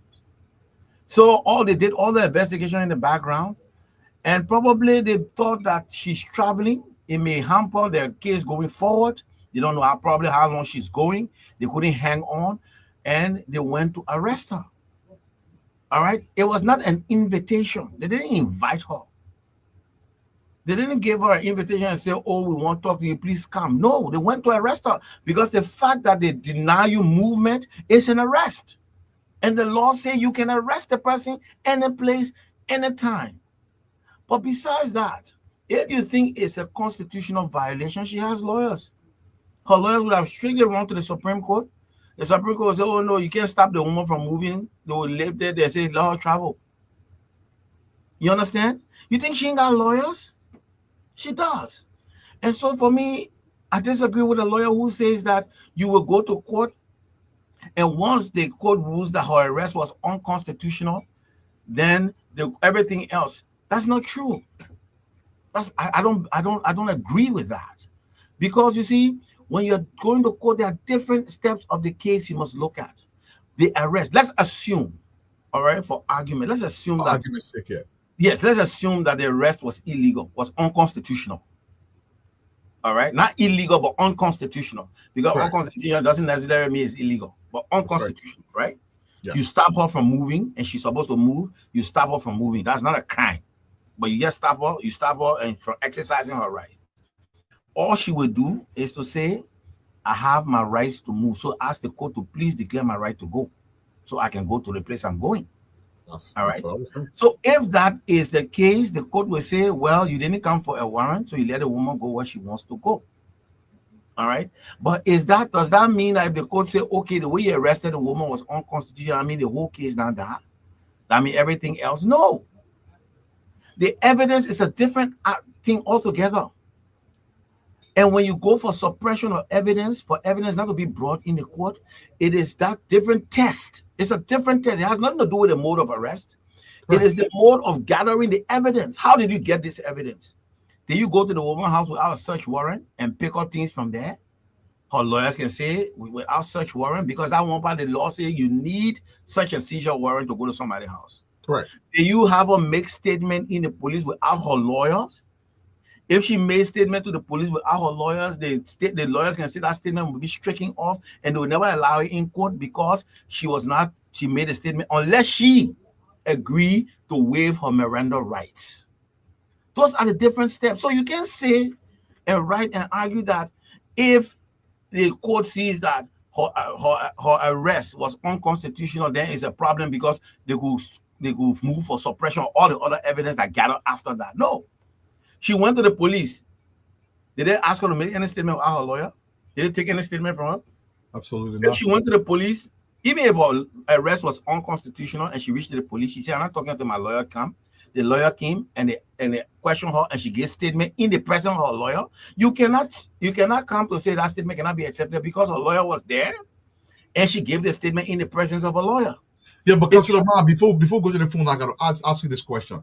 Given her stature, given the person she is in our society, I think the police will take an extra step to make sure the T's are crossed and the R's are dotted, because given the... Yeah, go ahead. But you get the question. Even if the police was sloppy. Yeah. Even if the police was sloppy, that's why she has lawyers. Correct. Even if they charge her, it can't stick. That's why she has lawyers. True. That is why it will go to the court. All right. If your evidence against her it's just flimsy, as many people say, that the court will determine that matter when it goes to court. In fact, if you have very good lawyers, as I said, preliminary examination, even before the magistrate, you can show that they think about you, then it ain't making no head, no tear, no sense. And the magistrate can even throw it out. That's part of the law. That's part of the practice. But what I'm saying is that for people to say, first and foremost, I think that because of her stature, the police gave her courtesy. Right. They allowed her to sit in her car. They asked the drivers to drive with their convoy.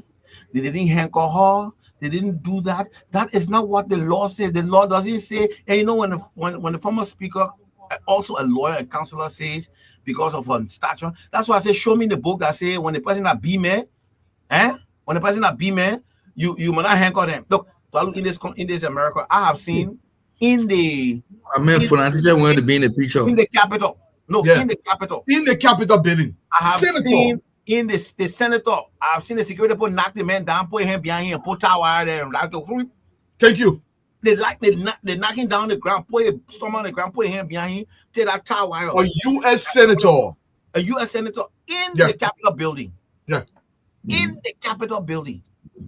All right. So when like people come now, because as I said again, I also read something from the chairman of the MPP. That's his thing. He said he talked to the justice minister. Right. Say, even if you have to charge this woman, we beg you, her health not well and not good. Can you please put her into house arrest? I said we should be careful. We shouldn't open the Pandora box. But the more going for a program in Ghana, what she said. But what if she is found guilty? You will keep her in house arrest, on a house arrest, because of her health? I'm just saying. All right. So I'm not saying they can't put people on a house arrest for certain cases, but then the ordinary librarian who's sitting there too, who may have hypertension, also, or who may have diabetes, but also have come in conflict with the law in South Beach. Will you take all of them and go put them on a house arrest because of their health conditions? Thank you. If we start putting preferences and names to people, then we'll start having problems. All right. I think she has some of the best lawyers now in the country. I agree. So if the lawyers believe her rights are violated, they know what to do. They will exploit it. If they know that the charges time will come, the charges cannot stand the test of time, they know what to do. All right. But Liberians, all of us now become the lawyers, and all of us know, and the power is for lawyers who know. And that's why, it baffles me when people start to deceive people openly. Lawyers, you know what the processes are. You know, there's nowhere in the book that says you must inform somebody before you arrest them. Why are you telling the Liberian people that politics you're playing there now? It is not law. And when lawyers get into start playing politics, then you should know that they are politicians. They are not preaching the law, because there's nowhere in the law says before you arrest Christopher Hayes and Anuga, you must tell him that you're coming for him. And lastly, well, let me just say one thing. That issue with Daniel Sando, you know, if I were Daniel, I would ignore it, let him go to court. Let Amara go to court. You know, you want to be politician, you must be politician. All right? You people were bantering. The man wrote it when you wrote it, you call him unsophisticated, all kind of things. When you look at somebody human being, call him unsophisticated or sophisticated, you're not also demeaning him in public. You're not making a cherry be shame or him. They say you're part of unsophisticated person. When the man say you connive to undermine President Baka in the election, that when you say you go to, let him go to court. Let him go to court. Or like you and myself, we go, I cost you, you cost me, I cost you, cost me, cost my money, and say I'm going to report. No, I thought you were costing each other before. What are you going to report for? What are you going to report? I think you just showboating, really, if you ask me. Let him go to court. All right? Thank you. All the things you've been saying about President Baka and all the things that they've been talking. That people being hiding, the mean criminal, the mean people then behind the drug thing, they know the people, they want to bring in all the mean people. Who carry him to court? Gregory carry him to court to say, oh, you say the law enforcement officer there holding the thing, you are impugning on our reputation. And they wrote him one letter, and the letter he carried to the Senate. But that was even more slanderous than what he. What I'm saying is that, look, you know, the test for what are you going for, libel or for slander or what? You say that criminal offense. Go to the justice minister. Y'all go file criminal case against Daniel Sando. I say, how the justice minister will go file that criminal case. Let them go file a criminal case. If you want to file criminal case, go file civil damages. And let's see. You know, people, and sometimes the lawyers, I don't know if they follow the thing before they advise their clients. Or maybe people just want to show. But the man said something, you said it first against the president.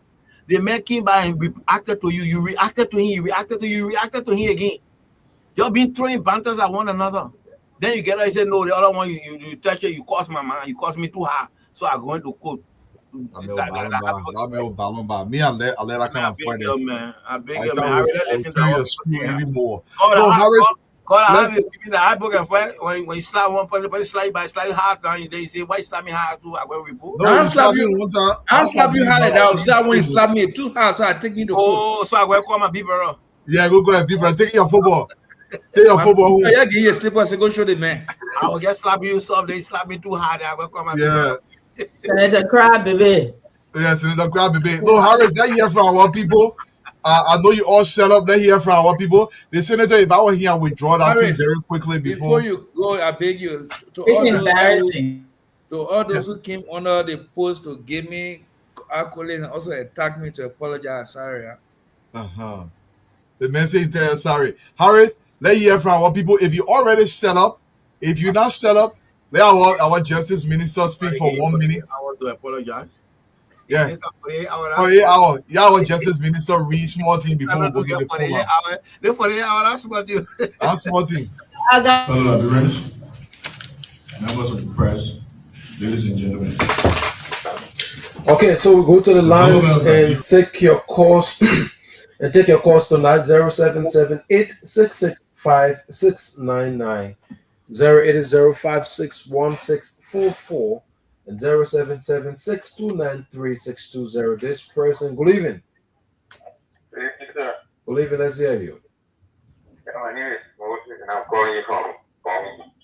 Okay, go ahead. Yeah, I want to appreciate the panelists tonight for the discussion. I also want to thank God for the fact that Mr. Kofa was removed from being speaker. Because had you remained as a speaker and all of these things begin to come out, I think you're already going to take start. And thank God that so all of these things happen in the interest of our country.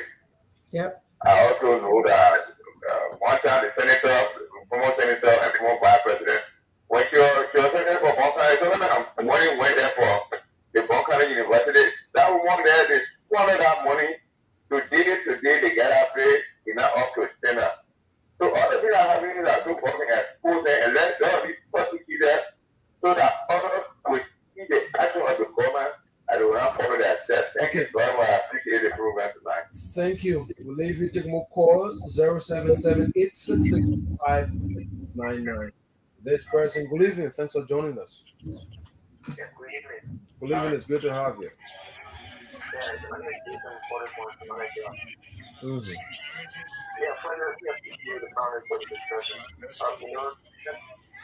The police made an arrest on the small castle. I've been trying to me. I didn't expect for me to be involved. However, it is really intelligent. So let me tell people about this. Justice should be done to everyone equally under the law, which should be like compassionate, not passionate. So if people against the law that protect the nation, how does that person be treated? Then what about other people that do other hard crime and they are being treated somehow irresponsible or irrespective to their value? The former vice president, she had the charges which the police have put against her. And I know that the police know very well that they have core evidence regarding this crime. So if the police perhaps will not stop that woman, she was going to Ghana and she was even make a work to be lost. So for me, in that direction, that the rebel with the police. Thank you. Thank you very much. We'll leave you so many calls. I think this one, good evening. Thanks for joining us. Good evening. Let's hear you. And good evening to all the panelists. My name is Sekou Bafi, the member of the Executive and Nature Group. I'm calling for clarity this morning. Not this evening or not. Let me say this.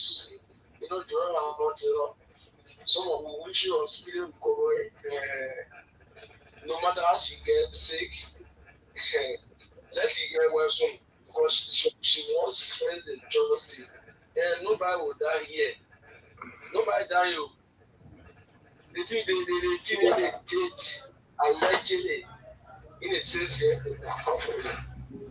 Now you claim today, one person. Nobody will die here. See, the judge will hear. The judge, nobody will. And we hear to hear most of the big news.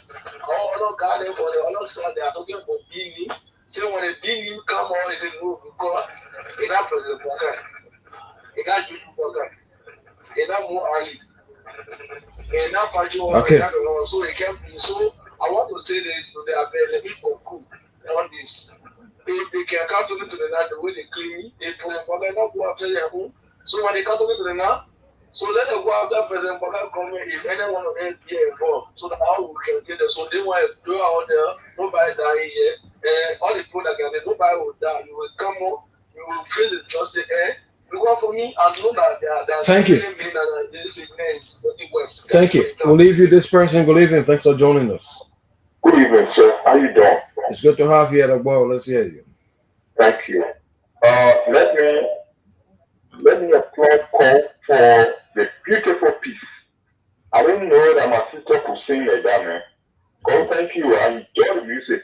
All of the panelists that are on ClassReloaded, I want to salute all of you. If you have not come, to the ring light to argue, the negative propaganda that people are pushing. Oh my boy, the boy seems like you. Okay. It seems like you're facing a challenge. So we have to let you go. This person, good evening. Thanks for joining us. Good evening, my brother. It's good to have you. Thank you, brother. Please, I always forgetting your name, please. I'm Harris. Please, Harris? Yeah. Okay. Thank you very much. Harris has Spencer Mohammed and a corporate town who goes to Wake Town Community, a member of Hostel like for itself. And to all of the panelists on the show, here I come. And listening to the president today, then I begin to think and wonder why. When the president is saying that there will be no sacred cow in his grass. But Mr. President, there is a report on your very panel that you put together to investigate. The report says the government, 2 police officers use survey to escort the drug for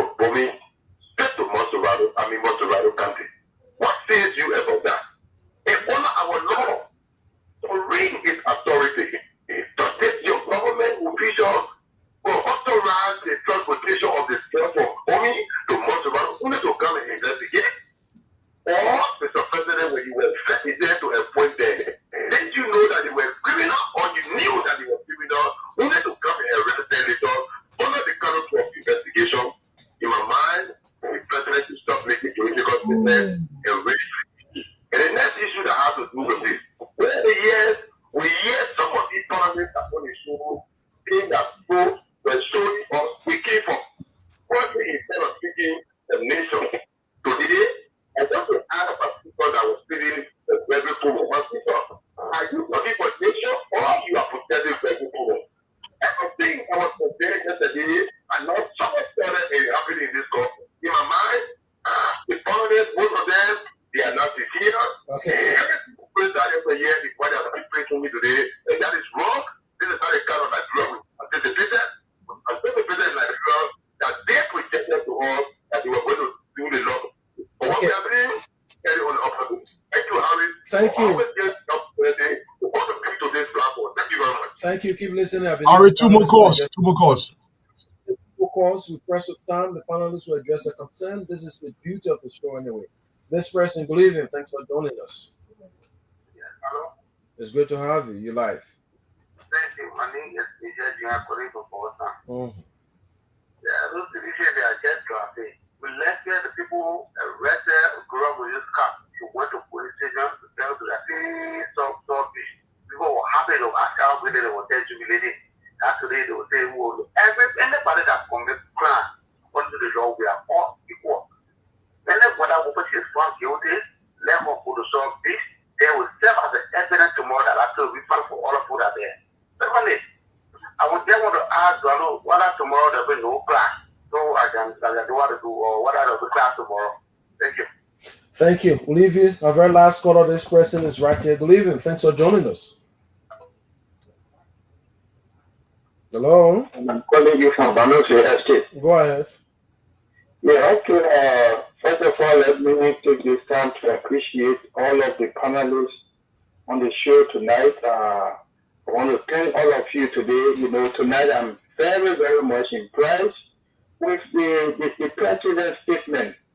From the time, in fact, since the president appointed Gregory Coleman, the opposition, I don't know why, they are always antagonizing this young man. I don't know, it is because many a time I listen to a current great statement all of the time, we will make this government ungovernable. And because they know that Gregory Coleman is a man that, he doesn't give them chance. He doesn't have time for these kind of things. So he's a man that is very, very much on top of his work. So that's the reason why they don't let this man. But I love the statement today the president gave, and that has given the inspector general that assurance, and we believe Gregory Coleman will deliver, and that man is the best man for that job. Thank you very much. I appreciate all of you for the information that you get every night from this particular platform. Thank you. Thank you. Our very last caller from this end. Thank you so much, Harris. Before we take calls here from this end, let's listen to the president. I know some people will get there in the country, but the president say he still get confident, Gregory. Yeah, everything said. And I want to say for those people who don't believe, I can tell you, we have the best of brains here, people who love this country. I want to thank the securities who have been working tirelessly, trying to sort out the truth. I want to thank Greg Coleman and his team.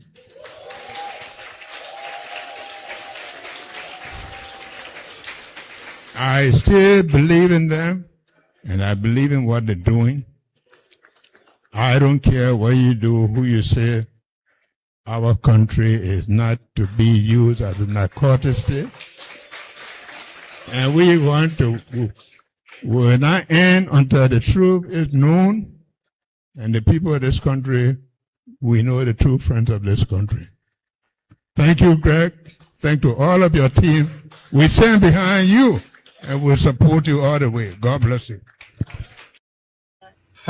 That's the president of the Republic of Liberia. Before we even take the phone calls today, I want to remind you what the president did say. If I will start from the very top, the president said, I promised to fix this country and I will.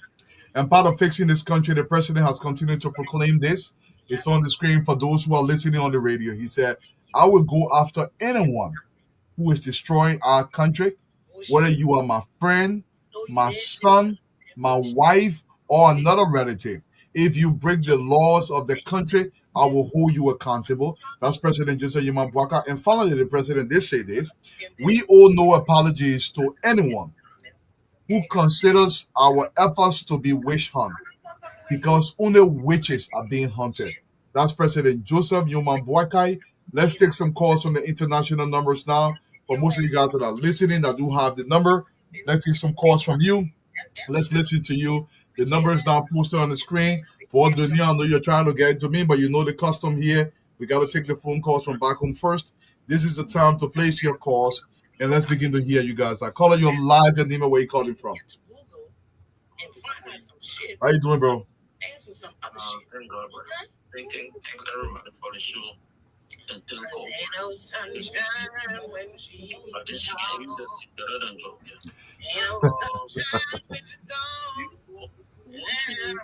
That I really want sometimes, anytime for you guys to discuss. Is this nonsense that only like where when you are being arrested or when they create the police station, you have an open work with. Hey, my man, talk again, Daniel. I mean, Tanga. Nonsense to like, bribe people to go into the that's the reason why the hospital, other people going to the hospital. The woman is still only police custody of people. You don't know the law. You're right. 3 history. Do your job, please. Although you do yours really well. I saw the terrorist man to the police station. Investigation ongoing. Those things, you people can tell over the investigation. Exactly. He already made the that's a personality in this great country. Yeah, and most of the they live in the country. America, you don't see they carry you, investigation going on. Everybody they go for the police station. Understand? Thank you. No, sir. I agree. If the police is not doing the work, it's people that complain and say, oh, nobody do nothing, GMB government not doing nothing. The people that are doing the work, everybody coming on. If you get any evidence that anybody go to the court, now we need to be complete. I don't know what we need to be complete about the justice minister. They're working now. Yeah. So now they let them to that job. Thank you. Do the smart thing. Everybody want to do the president. There, you know. The conference, UPP, YPP, APP, 2 weeks back and then they have a press conference. Nobody's supposed to pay attention to that thing. One pay. Thank you so much, Zanga. Thank you for calling to the show. Caller, you're live. Your name and where you calling from. Yes, sir. Welcome. From Atlanta, Georgia. Yes, sir. You're welcome. Yeah, firstly, I want to thank the Tourism Authority for thinking about Providence Island. I have been one of those that have been very concerned about the Providence Island, especially for its historic, nature. And again, I just want to say thanks to the Tourism Authority for doing that. And secondly, people have to begin to look at the situation between Amarapane and Danessa. Amarapane, if you feel that Sandos has something wrong against you, why will you go and have a lot of reporters at the end of the day, you end up getting the matter court? It doesn't make any sense. I think Liberians will have to begin to look at some of these things. People can't just get up and accuse. The other day, he almost insulted the president to say an aging president. He didn't have to use the word aging. They didn't carry him to court. Why would he carry Danessa to court? But he even went as far as suggesting that the president does not have his own mind. Yeah, he said the president does not have his own mind. Tualu, people have to hold these guys accountable. Not because he's a senator or something like that. We have to hold them accountable. Thank you so much. Thank you. Thank you, sir. Thank you for calling to the show. Caller, you're live. Your name and where you calling from and state your case. Hello, caller? Okay. Well, then why you're live, sir. Thank you very much. I just want to say one or two things quickly to your friends on your show. You see, it's good since, I would say, since 1816 up to 1822. when we study our history, that people from America went on our side in Liberia to form Liberia. That is the place of it. Now, there is no auditors died. And the president said there will be nobody, even if that button son, in the just issue where he campaigns on it. For that, all of us, majority, 99.9 Liberians, listened to him and they voted him into office as president.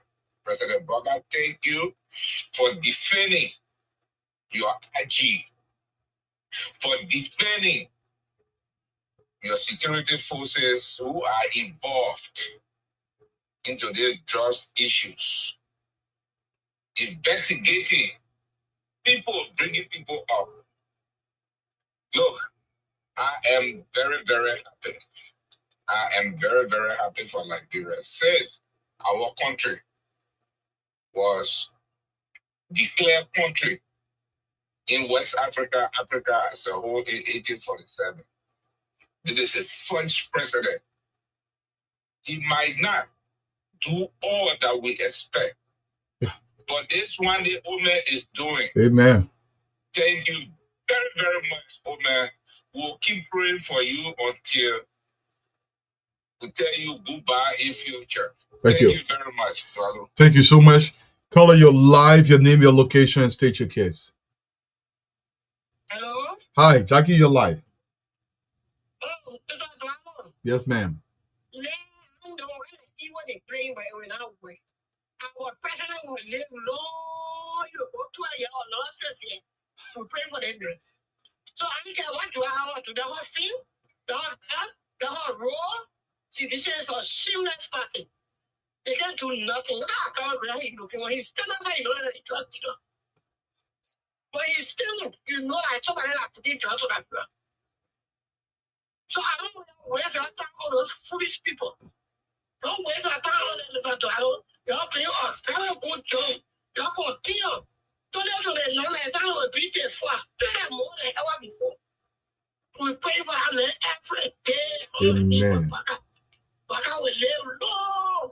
You will straighten that block. Amen. Baka will bring this great to our already. I don't know any kind of power that any does it. She's sick to the dinner. And God will happen. Amen. Amen. Caller, you're live, your name and where you calling from, state your case. Yeah, I just want to all citizens out there, let them get out of their feelings. Let us all look at our country, not party, not this, that. Let's see what is happening to our country. Let us not always say, oh, look at Ghana, and look at the other country. And when it comes to us, our country, we're not able to do anything, but all we can do is to criticize. And I'm very disappointed in those that in the diaspora that know the way things happen on this side. If a person is arrested and even taken from the prison compound or for whatever, and is taken to the hospital, everybody will go in to go say they're going to show solidarity and they're going to do this, they're going to do that. What country does that happen in? Look how everybody was just pulled into that place. So when the police say, oh no, you can't enter, then they get issue with it. Yeah. Let us try to get all of this kind of thing and since we want our culture to be developed, let our mind also be developed.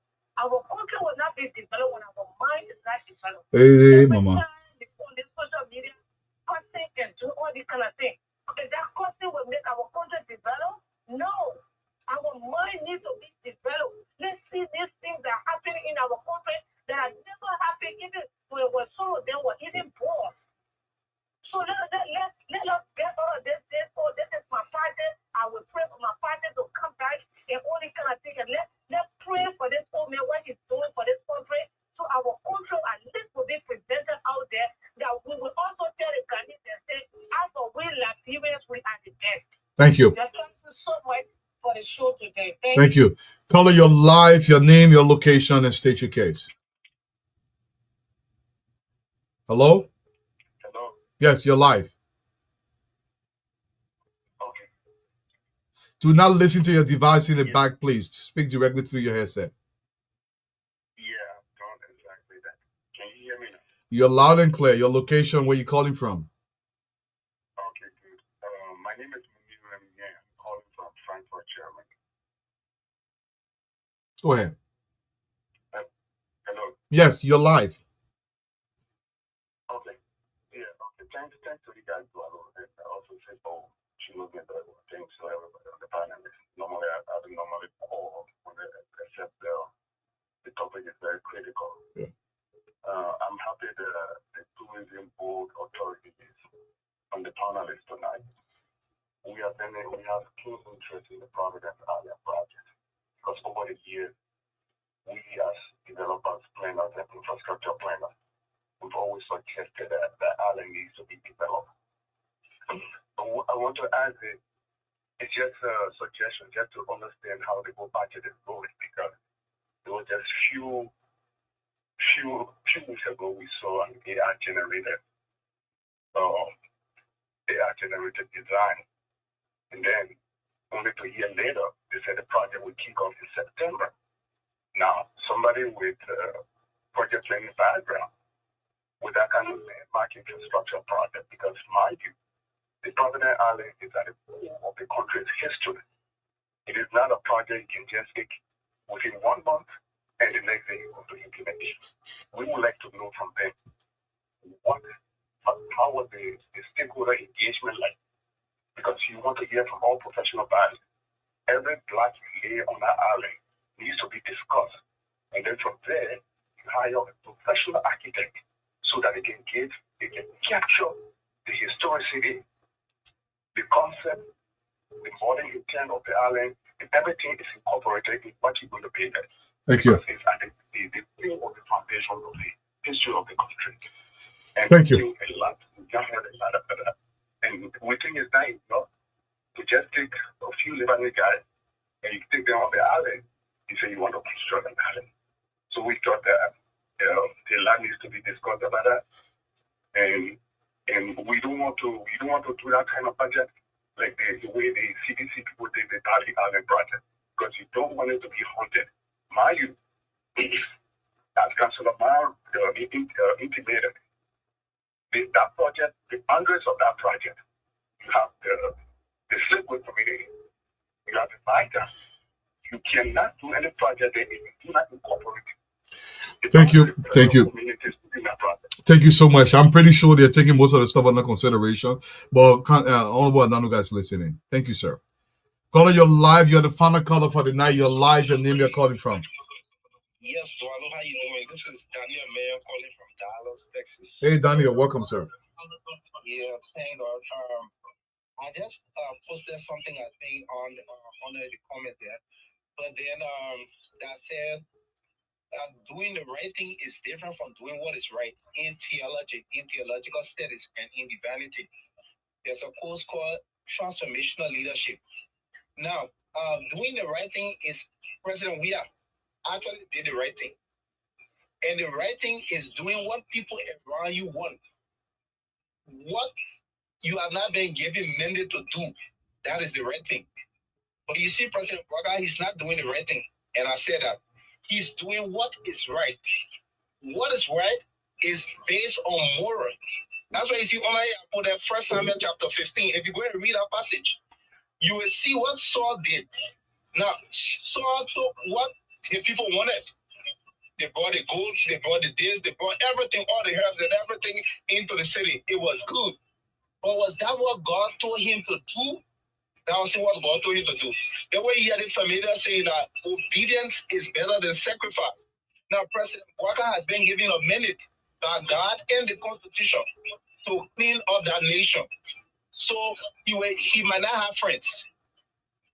And based on that, if you are doing the right or what is right, you will not get friends, Wallo. Trust you me. Because when you're doing the right thing, plenty of friends will come to you and tell you this is this, this is that, let's do this, let's do that, because of self-interest. But if the Constitution says this, that's what you need to do, you must do it. Thank you. I want to say thanks to President Walker for not listening to anybody And to the opposition, I'm so surprised people from the Tikufa and other people that are talking crazy things.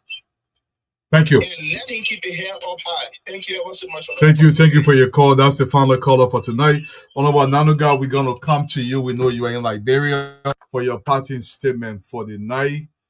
And let's come to you, Honorable Nanuga. If you can hear me, I know you're out there in Liberia. Gotta go get some sleep. Honorable I wish Nanuga, I can you was, hear me? bro. I wish I was. I'm Oh, like, okay. bro. Oh, okay. Go ahead, Chief. These are the sacrifices we all have to make when you see that I have to jump from a plane, jump here, and this and that. These are the things that people don't know that Ambrose doesn't sleep on time. Cole is here. You are dedicated to this. They just think it's an easy ride. You see my brother sitting here with us. You see Blair there. But with that, God, thank you that even with the criticism, we are not going to take the wrong turn. We'll do what we have to do. Look, um, when people want to get involved in something, they should just say it instead of criticizing. Oh, you take just a few Lebanese, you do this, you do that. You must make sure that every black lady on the island, there must be a conversation about it.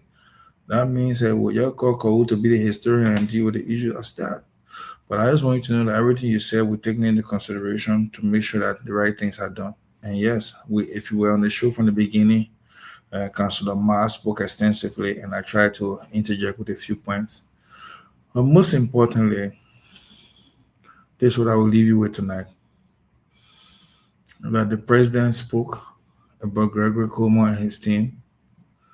He wasn't just speaking to Gregory Coleman, he was speaking to us with a mandate. Give the team full support and let them do the job.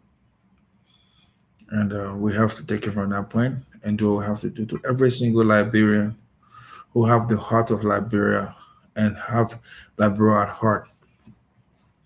You must also understand he's the same president who said we must think, love, and build Liberia. I know it's an old saying that we keep saying over and over, but based on what's happening, you see that the message keep resonating. And it simply means that we have a long way to go and a lot of job to do. We can do them. It's not just about the drug. The drug issue for me is a distraction to a lot of things that are ongoing. We have the Kavala Bridge being built. We have the folding roads going to Bullwater side. We have so much ongoing. We're trying to connect all the counties. But while we do that, we must keep security. We must provide shelter. And let me give you a big news. Fendel, the University of Liberia, has dedicated 200 acres of land to the Civil Service Agency of Liberia. And the funding is available to build a whole city for faculties. So that these faculties will move in and they will be able to have form of mortgage to pay. So every faculty will be able to live and not have to suffer in retirement. Those are the kind of projects we're talking about, where institutions and government can collaborate, where a private institution can come in and fund it. There's so much ongoing. You know, the Baga government is used to one thing. It delivers before it speaks. And we have never lost timeline in delivery. And I'm saying here again, in the agricultural sector, in the next 5 to 10 years, Liberia will be going head to head with Ghana and Cote d'Ivoire for cocoa export, but may override a lot of them for fruit production, fruits export, and consumption in the country. The health sector that we all complain about, I keep saying, is moving so fast. The conversation on the second hydro is already in an advanced stage. What else would you want from a government that has taken 3 years to make it look like it's 9 years? Here are we. We are talking with clear conscience here. But we're not talking as if we don't think that there are things that are going wrong. Yes, there are things that are going wrong. There are things that need to be corrected. Like Ambrose said, the president cannot fix the country completely in a short time, but it's going to be placed on a trajectory that is difficult to take it back. Well, on this note, I want to leave you with this. For everyone who doubt my comment, please go on the street and check if you find Zogos in the state they used to be 2, 3 years ago. And if they are not in that state, just know that the first war that we started to fight from the beginning of this government, which is street drugs, the battle has been won, but we need to sustain it. And it was not the government alone that won it. In fact, 60% of the glory goes to the community who own the process to eradicate street drugs from the community. Thank you. Thank you so much, Honorable Nanuga. Let you go, my brother Abraham. I know you got to beat it. Thank you for stopping by tonight. I really appreciate you. And welcome home. Thank you. Abraham. Yeah, Eduardo, let me say thank you to our viewers and our followers. You know, all of your comments and all of your support that you continue to make on this platform. Eduardo, like I said, it's about time that our justice ministry think about constructing a prison facility in the interest of our country, in the interest of our image, not because the other people did not do it, so you will be able to come in power and you will not do it too. This is a time that they need to start thinking in that direction, because prisoners are not slaves. Prisoners have their rights, and their rights need to be respected. When you go to South Beach, it is so much bad off. So much bad to the extent that the poor every day they have to be taking feces from there, putting it in. Look, South Beach, we need a new prison facility, need to be corrected, need to be constructed by this administration. And I know that their administration can be able to do it. I know that there is a budget time. Very soon, people will be defending their budgets. And this is the best time.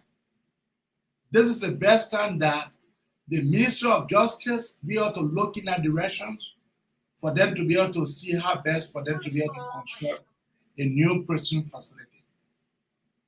Furthermore, let me say here that, again, that it would be nice for our lawmakers, some of them who have not passed a single bill.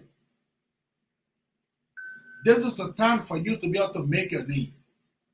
This is a time for you to be able to take pen and put it on the paper and be able to write this bill that has to do with the drugs and testing facility, testing of our employers, testing of public and private employers in all government and private sector.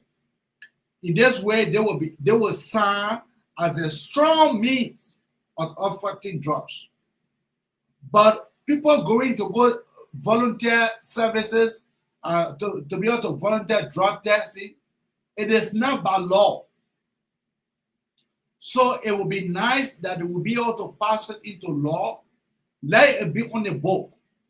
If you don't do it, your employment will be put on hold. Before you can be able to take on your employment, your job, make sure that you go through the drug test, and then you will be given that letter, and then you'll be able to start your job. This is the best way that every developing country pass through, and Liberia is no exception. Well, Mashado Eduardo, let me tell you thank you, and see you when I see you. Thank you, my brother. That's everything with you. Honorable Ma, your parting statement for the night, sir.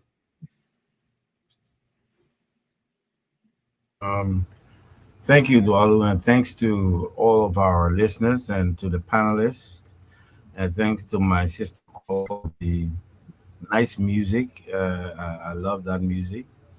And Dualu, don't play the other music. They shopping my brother again. I can't my opinion. Don't be playing that thing again. I agree with that one there. But okay, no variety. No variety. yes, but let me say to all of our listeners tonight, we're always grateful that you're here. It's because of you that we come every evening to our best. But more importantly, is because we believe in Liberia. I personally have absolute faith in Liberia. Since I open up to trying to understand why we became what we became during the civil crisis, I've always committed every time of my broadcast to building a positive attitude towards my country. I believe strongly that Liberia can rise. But more importantly, I believe that Liberia is now on the path of rising. Believe you me, 2005, I had that full conviction. I came back to Liberia in 2005 in the heat of the elections, joined Mr. Ability, put my technical skills and everything together to run campaign for President Sirleaf to win because I had that serious conviction. Today, I believe God has a way to do things. In 2.5 years, what I have seen President Joseph Boakai has done for Liberia is remarkable. It takes tenacity, it takes guts, it takes a leader to be firm to do what you're doing. And it is not going to be easy. And he's not always going to get it right. That's right. Because life is not a straight road. There are curves. There are ups and downs and there are curves. So we will come to bumpy roads sometimes. And sometimes he may take some decisions that will get it wrong. But I believe the greater good is what is important. And so far, I think he's doing more good for our country than turning our country back into the dark days.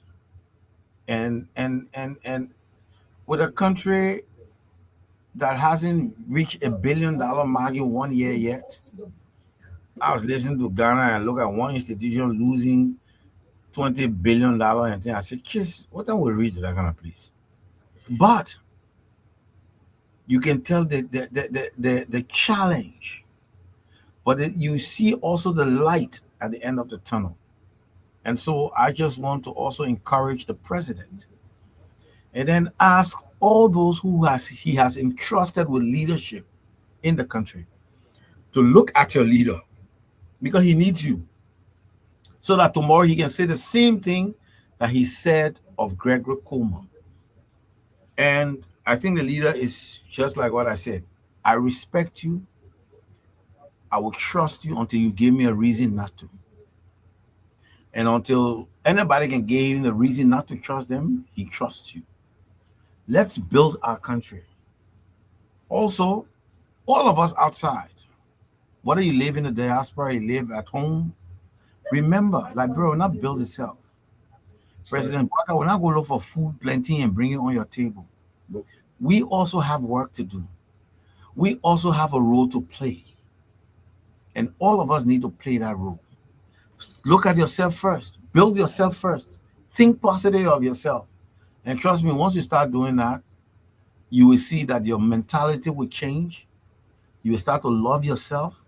Once you start to love yourself, you love your country, you love your neighbor, you love everybody else, and the country will become better.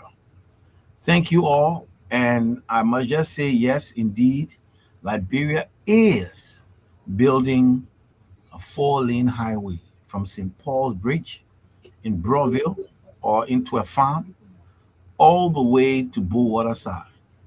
That road is going to be a 4-lane road on 2 lanes on each side. Right. And it's going to be the first 4-lane highway, major highway in our country. Yes, and we are excited about that. I'm sure that in time to come, we'll expand the Buchanan thing and add another 2. You expand it. You know, as you go, you can always do that. Yep. Especially now that they're introducing toll system and all that, we get a revenue. We can expand our country. Liberia not big. If we only do the right thing, our country in no time. Liberia not big, the population are plenty. Imagine if we're doing the right thing, call, and we start to make a budget of $5-10 billion a year for 5 million people, and you get $10 billion budget. 6 million people, even if we reach 10 million people, imagine you got a $10 billion budget. You could have people going to school free, you could have people going to medical care free. But all along, it's because people have not been committed only thing here but themselves. Yeah. That's why the president said, if you come to harm the country, it is not only drugs. Nope. You don't forget, you don't think we'll not forget about the corruption cases that are going on. When the time comes, we'll still be on it, we're still watching. It's not only drugs, the indiscipline of selling all on the street, it is part of the thing that got to correct it. So if you will go after anybody who is destroying Liberia, if they build a road and you bring the steel rod and you start dragging it on the road with a motorbike, we'll go after you because you are destroying Liberia. And if you come and open your mouth and lie about our country on social media, everything, we'll go after you because you are destroying Liberia. Image. That's just what I want to close on. Have a blessed weekend, guys, and I'll look forward to you guys on Monday. Great points. Thank you so much, Honorable Man. It was a pleasure as always. Carl, I got your video uploaded. And before Carl starts speaking, they were asking our former president in Ghana whether he know anything about the drug issue. Here was his response. Yeah, you're welcome. Oh, yeah, go. I heard the puppet say he want to run for president again. No, but why you already say you? So anyway, listen, this is to get away from all of today. I'd like to do a blast of the past. I like to show these old pictures then because these are some of our great grandparents and things there. And some of us are living today and we don't even know the names of somebody or what they look like, right? We just know the names. And so this is another picture from Molenberg in Zaza. So these are people in Zaza. And it was a technical institute training school, produced nurses, teachers, all kinds of things, blacksmiths, farmers, and so on, agriculturalists or whatever they used to call them then. People were trained in animal husbandry, how to raise goats and sheep, and it's just a wonderful institution. But the picture that I was able to identify everybody in the photo is from the year 1919, 1919. And they're all over. This is in Zaza. The photo is in Zaza. Yeah. Zaza. We say Zor, but we don't actually pronounce it that way, right? Yep. They queerified our like banga is banga. Yeah. We put a letter R in stuff when we want to be queer. We say grable. There's no global people calling themselves grable, you know. So we the letter R. I always joke. Anytime somebody wants to speak like a queer person, they put a letter R there and then they force it. But it's banga and not banga. That's Zaza and not Zorzor. All right. So anyway, so this is a beautiful. The picture is not very clear, so forgive me, those of you who can watch it. The picture is not very clear, and it's just what it is. It's an old picture from 1919. This is the best I could do. Now go ahead. Thank you. Thank you so much.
Everybody's some tree.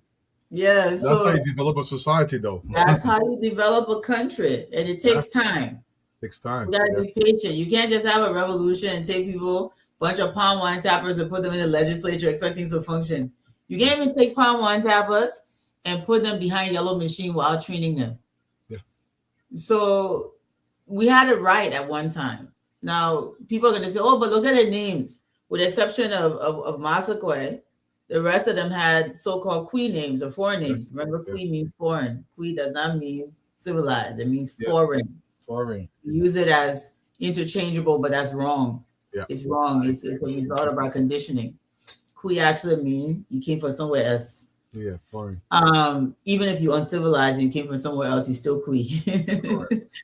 So the Cisco brothers, Frank and Sam Cisco, they were probably either Loma or Pele. That I don't know for sure. But they were young. The two of them ran away together to go to the Muhlenberg Institute. So wherever they were, big brother and a little brother, they were children, prepubescent boys, so probably 10 and 12 years old, ran away as young boys, and they were terribly scarred, had marks on them from being beaten and abused over their short lives, and somehow got the courage to run away and were able to find the Muhlenberg Institute where they were raised, the Cisco brothers. So I don't know if they have descendants that know their story, but that's what it was. And unfortunately, they never said where they were from. It just said, two heathen boys. That's unfortunately the language that they used at the time. Mm-hmm. Two heathen boys have come to us, seeking shelter and whatever. So the conditions for children, a lot of times, not all the time, especially children who were either orphaned or pawned to pay debts, was deplorable. They were used to work, and they a lot of times would even die in the custody of their guardians. And we don't ever talk about, Muhlenberg became LTI. LTI came after Muhlenberg, but Muhlenberg was a predecessor to that. Yes, it was run by Lutherans and the government of Liberia. So it was a joint venture. All of our mission schools were joint ventures, and all of our mission schools were government sponsored and concession driven. So it was a need to get education. They reached out to churches. Churches helped to build the schools. The government sponsored the schools through concessions, a lot of times logging, research, all kinds of things. So the Lutheran Church did not come and just open the school and say, we're opening Muhlenberg. This was a joint venture because the government did not have the technical expertise or resources to open all these schools in the interior. So they invited these missions to help them build schools, and more important than building the schools, because it was actually government resources and labor from indigenous leaders who would then bring the laborers to actually put the things together. So these schools were built with Liberian hands, Liberian labor, Liberian resources. It was more about having the technical expertise to train. And then once they train people, those people would then be trainers. So if you see, I think it was Frank Cisco was in charge of the cadets, right? And so you now have trainers to train. So most of the teachers at Muhlenberg were indigenous people, majority. So by 1919, Muhlenberg was originally built for recaptured Africans and Congos. It then started incorporating a lot of indigenous people. And remember, the Congo Africans are the people who were rescued from slave ships. It later on started incorporating a lot of indigenous children as well. And those Cisco brothers are a prime example. So if you're a Cisco or a descendant of either Frank or Samuel, those are your ancestors. And that's their beautiful story. I didn't get any real backstory from the rest of them, except to know that they were heathens, heathen children that have been. That's what that quotation, right?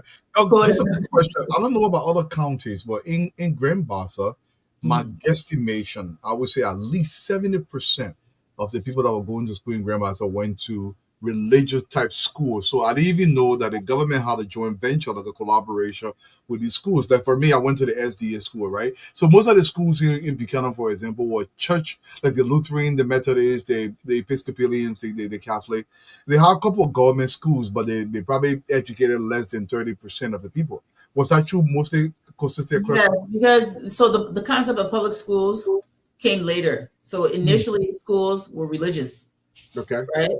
So the concept of Liberia having public schools came later. So even in our traditions, right? We had Islamic schools, we have our traditional schools. Christian schools, it was normal for schools to be Christian because the separation between education, religious, and secular education wasn't really there much. You're talking about the 1800s, early 1900s. So the way it worked back then, because the majority of the people who were leaders were Christians, they reached out to people of the Christian faith to help them establish education institutions. Because even in the United States, it was churches. The original schools here were church houses that would then Monday through Friday double as schoolhouses. Sunday, the same place where the children go to school is not a church. So the tradition of Western education comes out of the church, providing it to everyday people. So that's the reason. And that's why it was comfortable for them to reach out to the churches, because churches had a lot of educators and teachers. They had the institutions already in place, I guess. Yeah, the institutions already in place. Some will argue, and rightfully so, that it was kind of a Trojan horse. Right? You have this gift, you've got these teachers coming, they're going to spread Christianity, this is beautiful. And then they also come with this concept, because a lot of these churches later on, especially during the time, a lot of these people start coming from the segregated Jim Crow South. That's right. And they have their own understanding. They come in with their white supremacy concepts, their own understanding of what an African is. And, coming and teaching people that there's something wrong with them, which is outside of the teaching of the Bible. They're bringing their own philosophy, their own worldview. And so they're not only teaching the Bible, they're not only teaching people how to read and write, and they're teaching nursing and carpentry and all the things that they came to teach. They're also teaching the worldview. And that is where the problem becomes, because they're not able to separate their secular racist worldview from the biblical teaching. And so it becomes, don't eat palm oil because you don't want to stain your church clothes. And don't Christians don't eat bitter cola. Mm-hmm. All these kinds of things. Christians don't carry names like Dwalu and Call. So you've got to be Thai. I got you. Yeah. You got to be Frank and Samuel. Get rid of your heathen names. And not to put fuss on just Christianity, even in Islam, right? When you convert to Islam, you take on an Arabic name. An Arabic name, yeah. Right. So a lot of people, I remember, I'll shout out Morris Krumah. I like to pick on him. He's one of my brothers. But Morris Krumah said something one time, and he was really, why they got all these English Western names? And I said, your name is Morris. And not only that, you've got all these people who have names like Muhammad. It's in Musa, Amadou. Even if we pronounce it differently and spell it differently, it is the same thing, right? You take on a name that is and it's not, I don't think it's wrong. I think it's what it is. You take on a name to reflect your faith and your identity. Yeah. But those are not African names, right? They're Asian names. They're Arab names. Arabs come from Asia. And the biblical names also are not, John and Michael and David and Daniel. Joseph, it's because of religion. Now, what is different sometimes too is that they would take on just Western names that are not biblical. That's right. Right? Sometimes. So anyway, I just wanted to share that. But so this idea, that's why I always like to say our progressive uncles oversimplified history. And every time somebody had a Kwi, meaning foreign name, then that person themselves must have been Kwi, must have been foreign. And therefore, that's so again, running the country. Look at their names. Samuel Cisco, Frank Cisco. And Frank Cisco came from the slave class of the indigenous people, where their people were being ill-treated by other indigenous people and escaped and found redemption and livelihood. It's actually the lower tier of some of these people that were running to the missionaries that became so-called Kui. So if you think about it, yeah. So I also looking at there's another thing is interesting to all the frontier forces, since you military men. Yeah. The militias. Yeah. People used to run away from the indigenous villages and townships, country. whatever. I would say country, because it wasn't just towns and villages. Correct. These places Correct. were sovereign. The Correct. Liberian government had no control. And in a long time, the Liberian government couldn't even go past a certain point. It was Suakoko that said, okay, this wall of non-penetration comes down. We need people help before we kill each other off. Literally, that's what happened, because there were all these wars happening. And Suakoko was like, it's too much. And the wall of non-penetration, she had her son and her generals carry the Liberian government into the interior where they were not allowed to go before.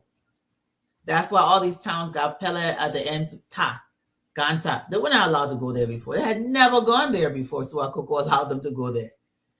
So sometimes it's baffling, isn't it? If you think about it, that these people were so sovereign that they could stop the Liberian government. They could stop the Brits not to go in. Sometimes it's kind of difficult to fathom and say, you know what, wrong? It's not difficult for me to fathom. It's not difficult for me to fathom, right? These people, these people are, there's something that happened where these missionaries came and they wanted to impose on us a concept of us being some kind of hunter-gatherers. They tried to impose somebody else's history onto us and onto our collective memory. So you have to break down the wall at Yala and Zozo and these walls around Ganta and all these places that had these huge defense walls. Bust them down. Because if you show that your ancestors were doing all of these things, then the myth of the hunter-gatherer, the unsophisticated, it has to go away. Has to go away. And some of the theft of artifacts was to bury history, not just because they're valuable. That's right. But how can we pass this kind of stuff down?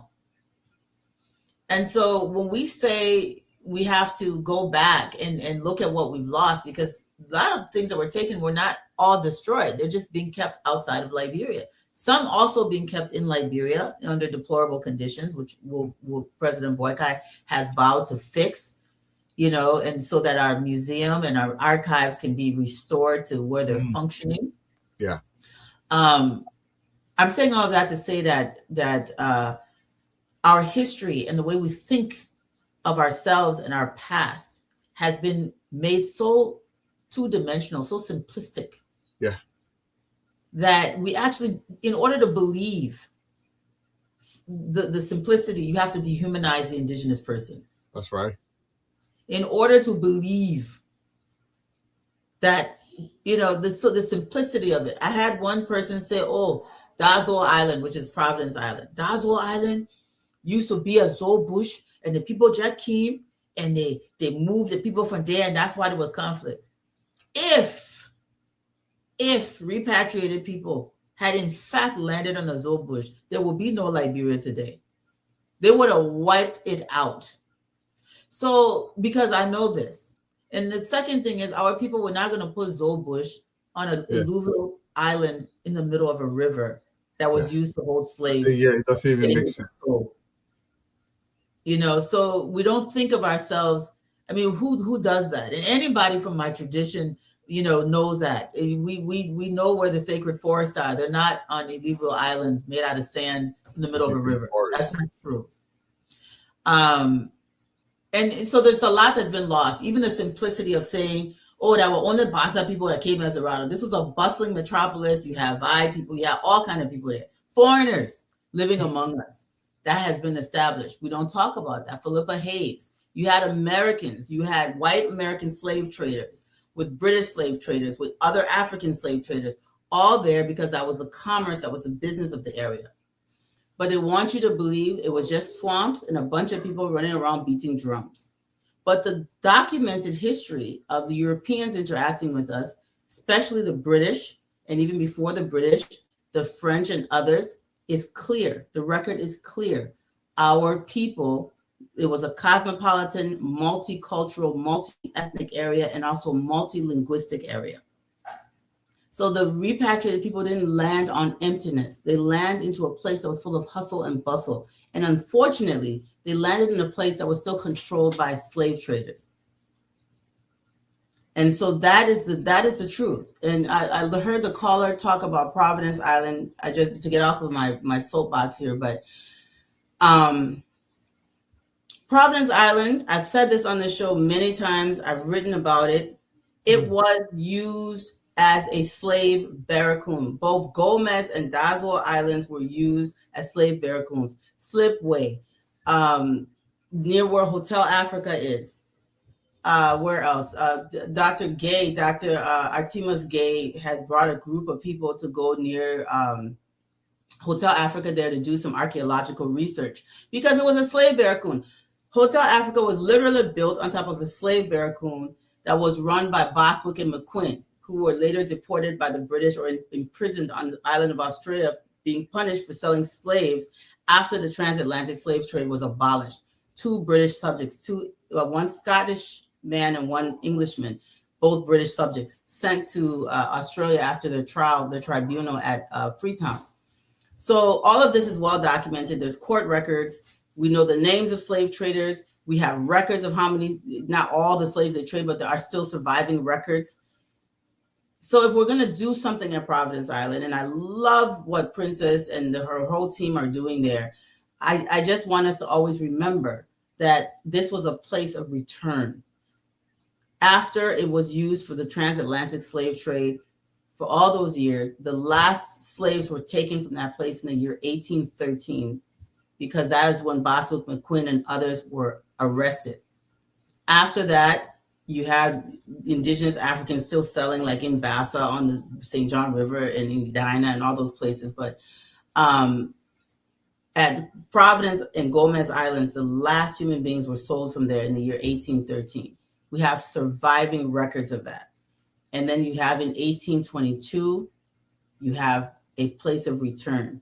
And that's a powerful story. And it needs to be told in the architecture, in the planning and everything, because there is nowhere else I'm aware of on the continent of Africa where slave barracoons became the landing place that sowed the seed of liberty and abolition in West Africa.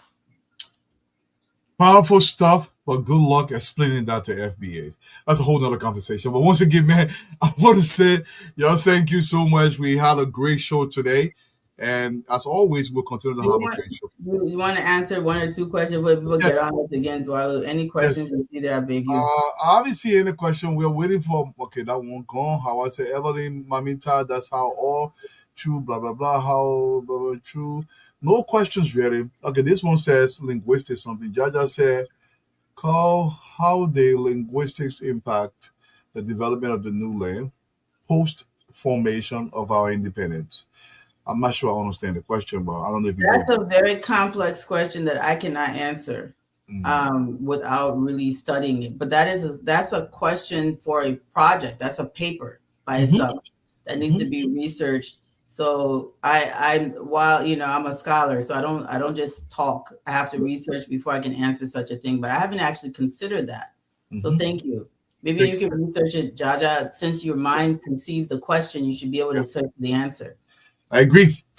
We saw no other question, but thank you. And Liberian people, something is happening in the country. Sometimes we have to commend our people when they do the right thing. There are certain Liberians that are bent on presenting Liberia as a bad location, that nothing good is happening in the country.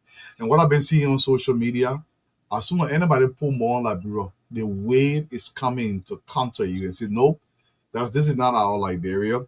People that want to ferment chaos in the country, I don't care what kind of platform they sit on, they are being countered by Liberians themselves. And I want to say this, every society that has developed, I don't say everything in that society is good. There are bad things. But if that society is longing to develop, the very people of that society tend to push to present the positivities of their country, like what you see being done in Liberia today.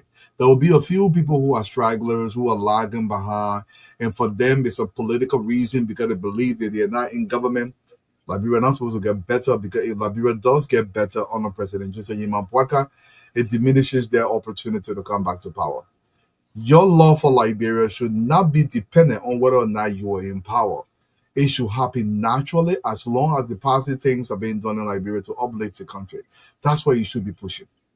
But if your intent for Liberia is, I only want Liberia to grow when I hold an assistant minister position, that's when everything is good for Liberia, then there's something, I believe personally, inherently wrong with you.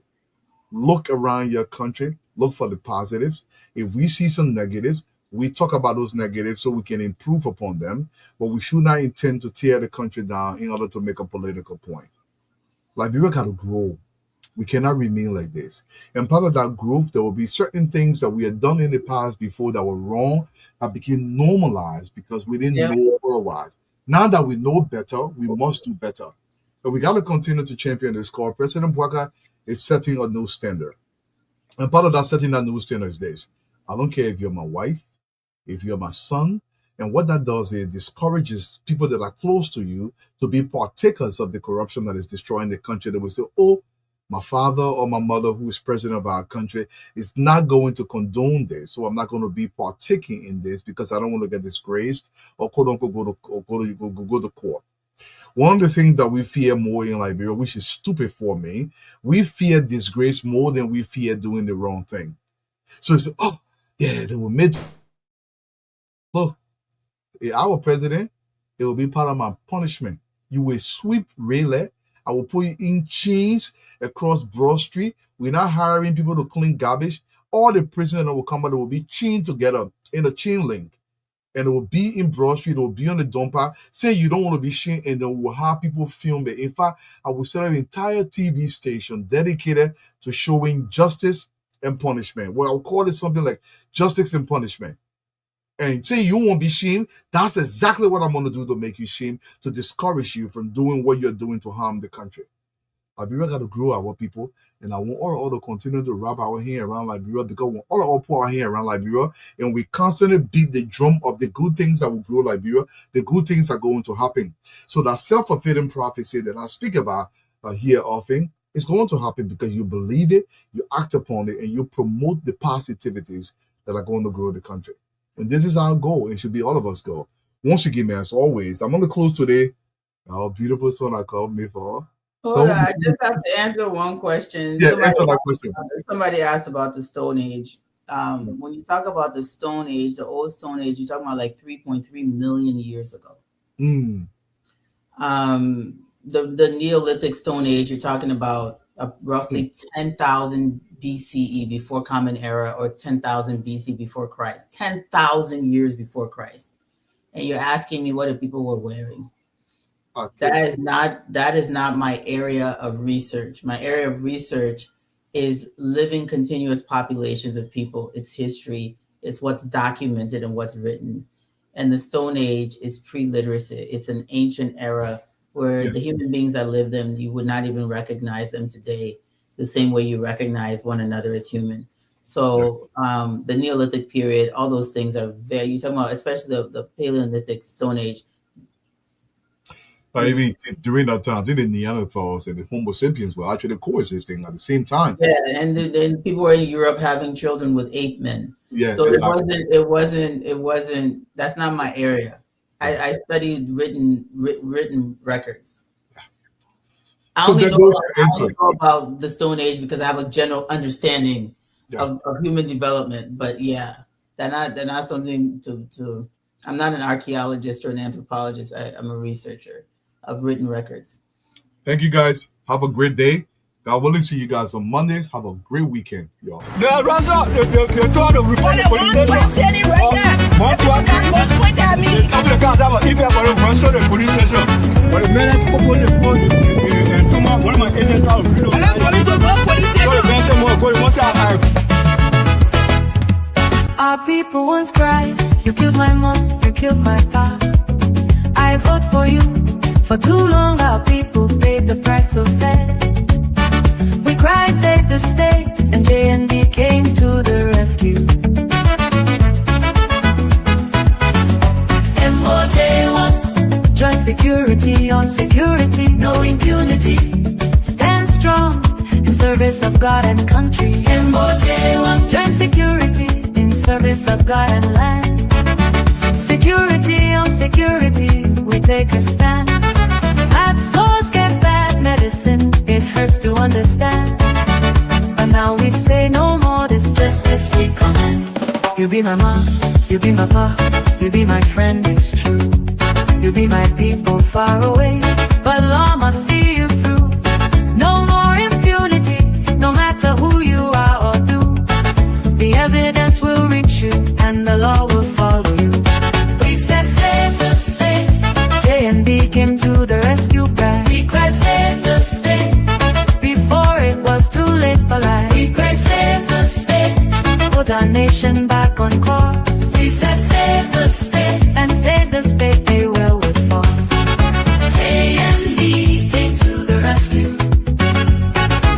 Redemption for our land, a new direction for our destiny. At last we dance.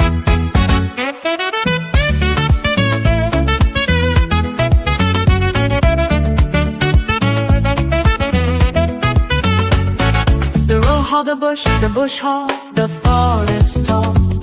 Now big trees are falling, don't be afraid at all. Don't cut the rope because you recognize the tree.